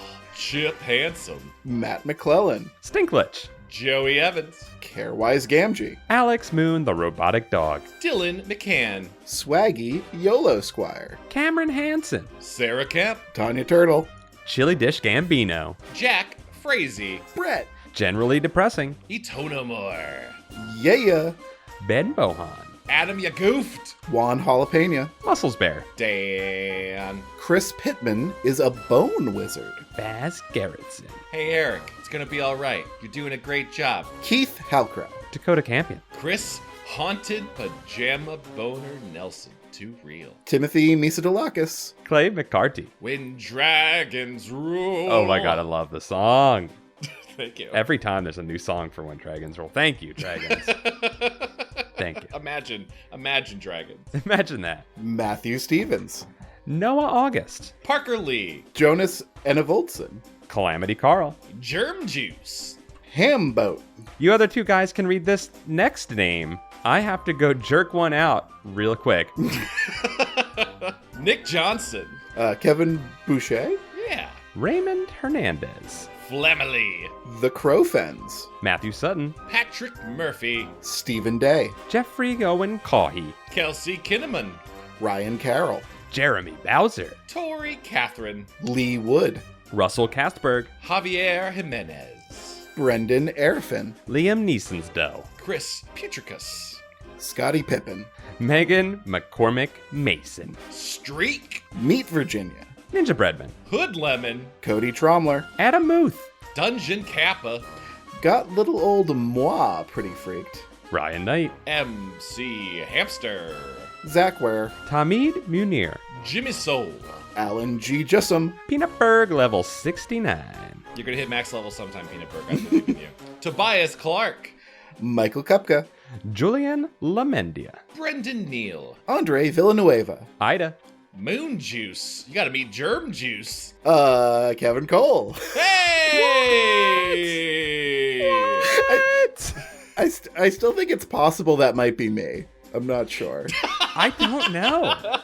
It's a great mystery. I think it is. I hope we never solve it. I don't want to ever solve it. I'm pretty sure that's me. Thank you, Kevin. Welcome. Thank you, Kevin, for allowing us to, I guess, all give Patreon like an extra 30 cents a month. Yeah. Kelly the Barbarian. David Emerson. FW. Cody Selman. Aaron Lord. B. David Sandoval. Daniel Keith Herren.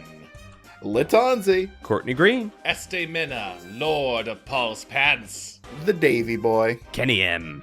Robert Allen Cook III. Several upset horses. Oh, God. I thank you for supporting us. Is this like a sibling to Sudaxis? Sudaxis? Sudaxis. Better. Sudaxis? The better Pseudicus, I think. Pseudicus. Oh, that? One of them is supporting this show. The other one isn't. Paul. Dr. Diarrhea. Mike Spaghetti Jones. Alec Foisey. Ashley Northup. Kieran McNamara. Diet Soda. Quigley Jones. Skelefella. Redemption. Liss with an asterisk. What could it mean? What could it mean? We don't know. Watch out, Esther Shanks. Jackie Ladou's here. Coleman Laguza. Sad Star. Chris. Continue. Levi Kidder. 69, Pauly Shore, 311. David Gray. Bryce Dieri. Matthew Bretado. I am Cornholio. I need TP for my bunghole. It's coming back, baby. Yakub. Carpson. Wagmar Wigmer. Nice job. Dakota Kemp. Welcome, Tarf. Rob T. Period. Rian DeBrugen. Luke Humanzi Allen. Jake. Some of Chad's bird friends. Yay! Thank you, Samson. Nicholas Maloney. The secret provider. And Zach Cohen. And we would like to welcome these new names to the Book of Names. You belong here forever. Midwest Indigo 13. Welcome, Kiwi O'Flurve. Welcome, Bjarndir. Serial Killer X. Welcome. Welcome, Joey Reinish of LOLJK. Welcome, Eric Horwitz. Hail, Kyle Robinson. Well met, Tiffany Leah. Now announcing Jake Harker. A wild Nelson Graham has appeared. Thank you all so very, very much. We love you. And we hope you enjoyed our quiet talking of your names because my wife is working. My wife. My wife. Your wife. Today we're all wife guys. Okay, goodbye. Bye-bye. Goodbye.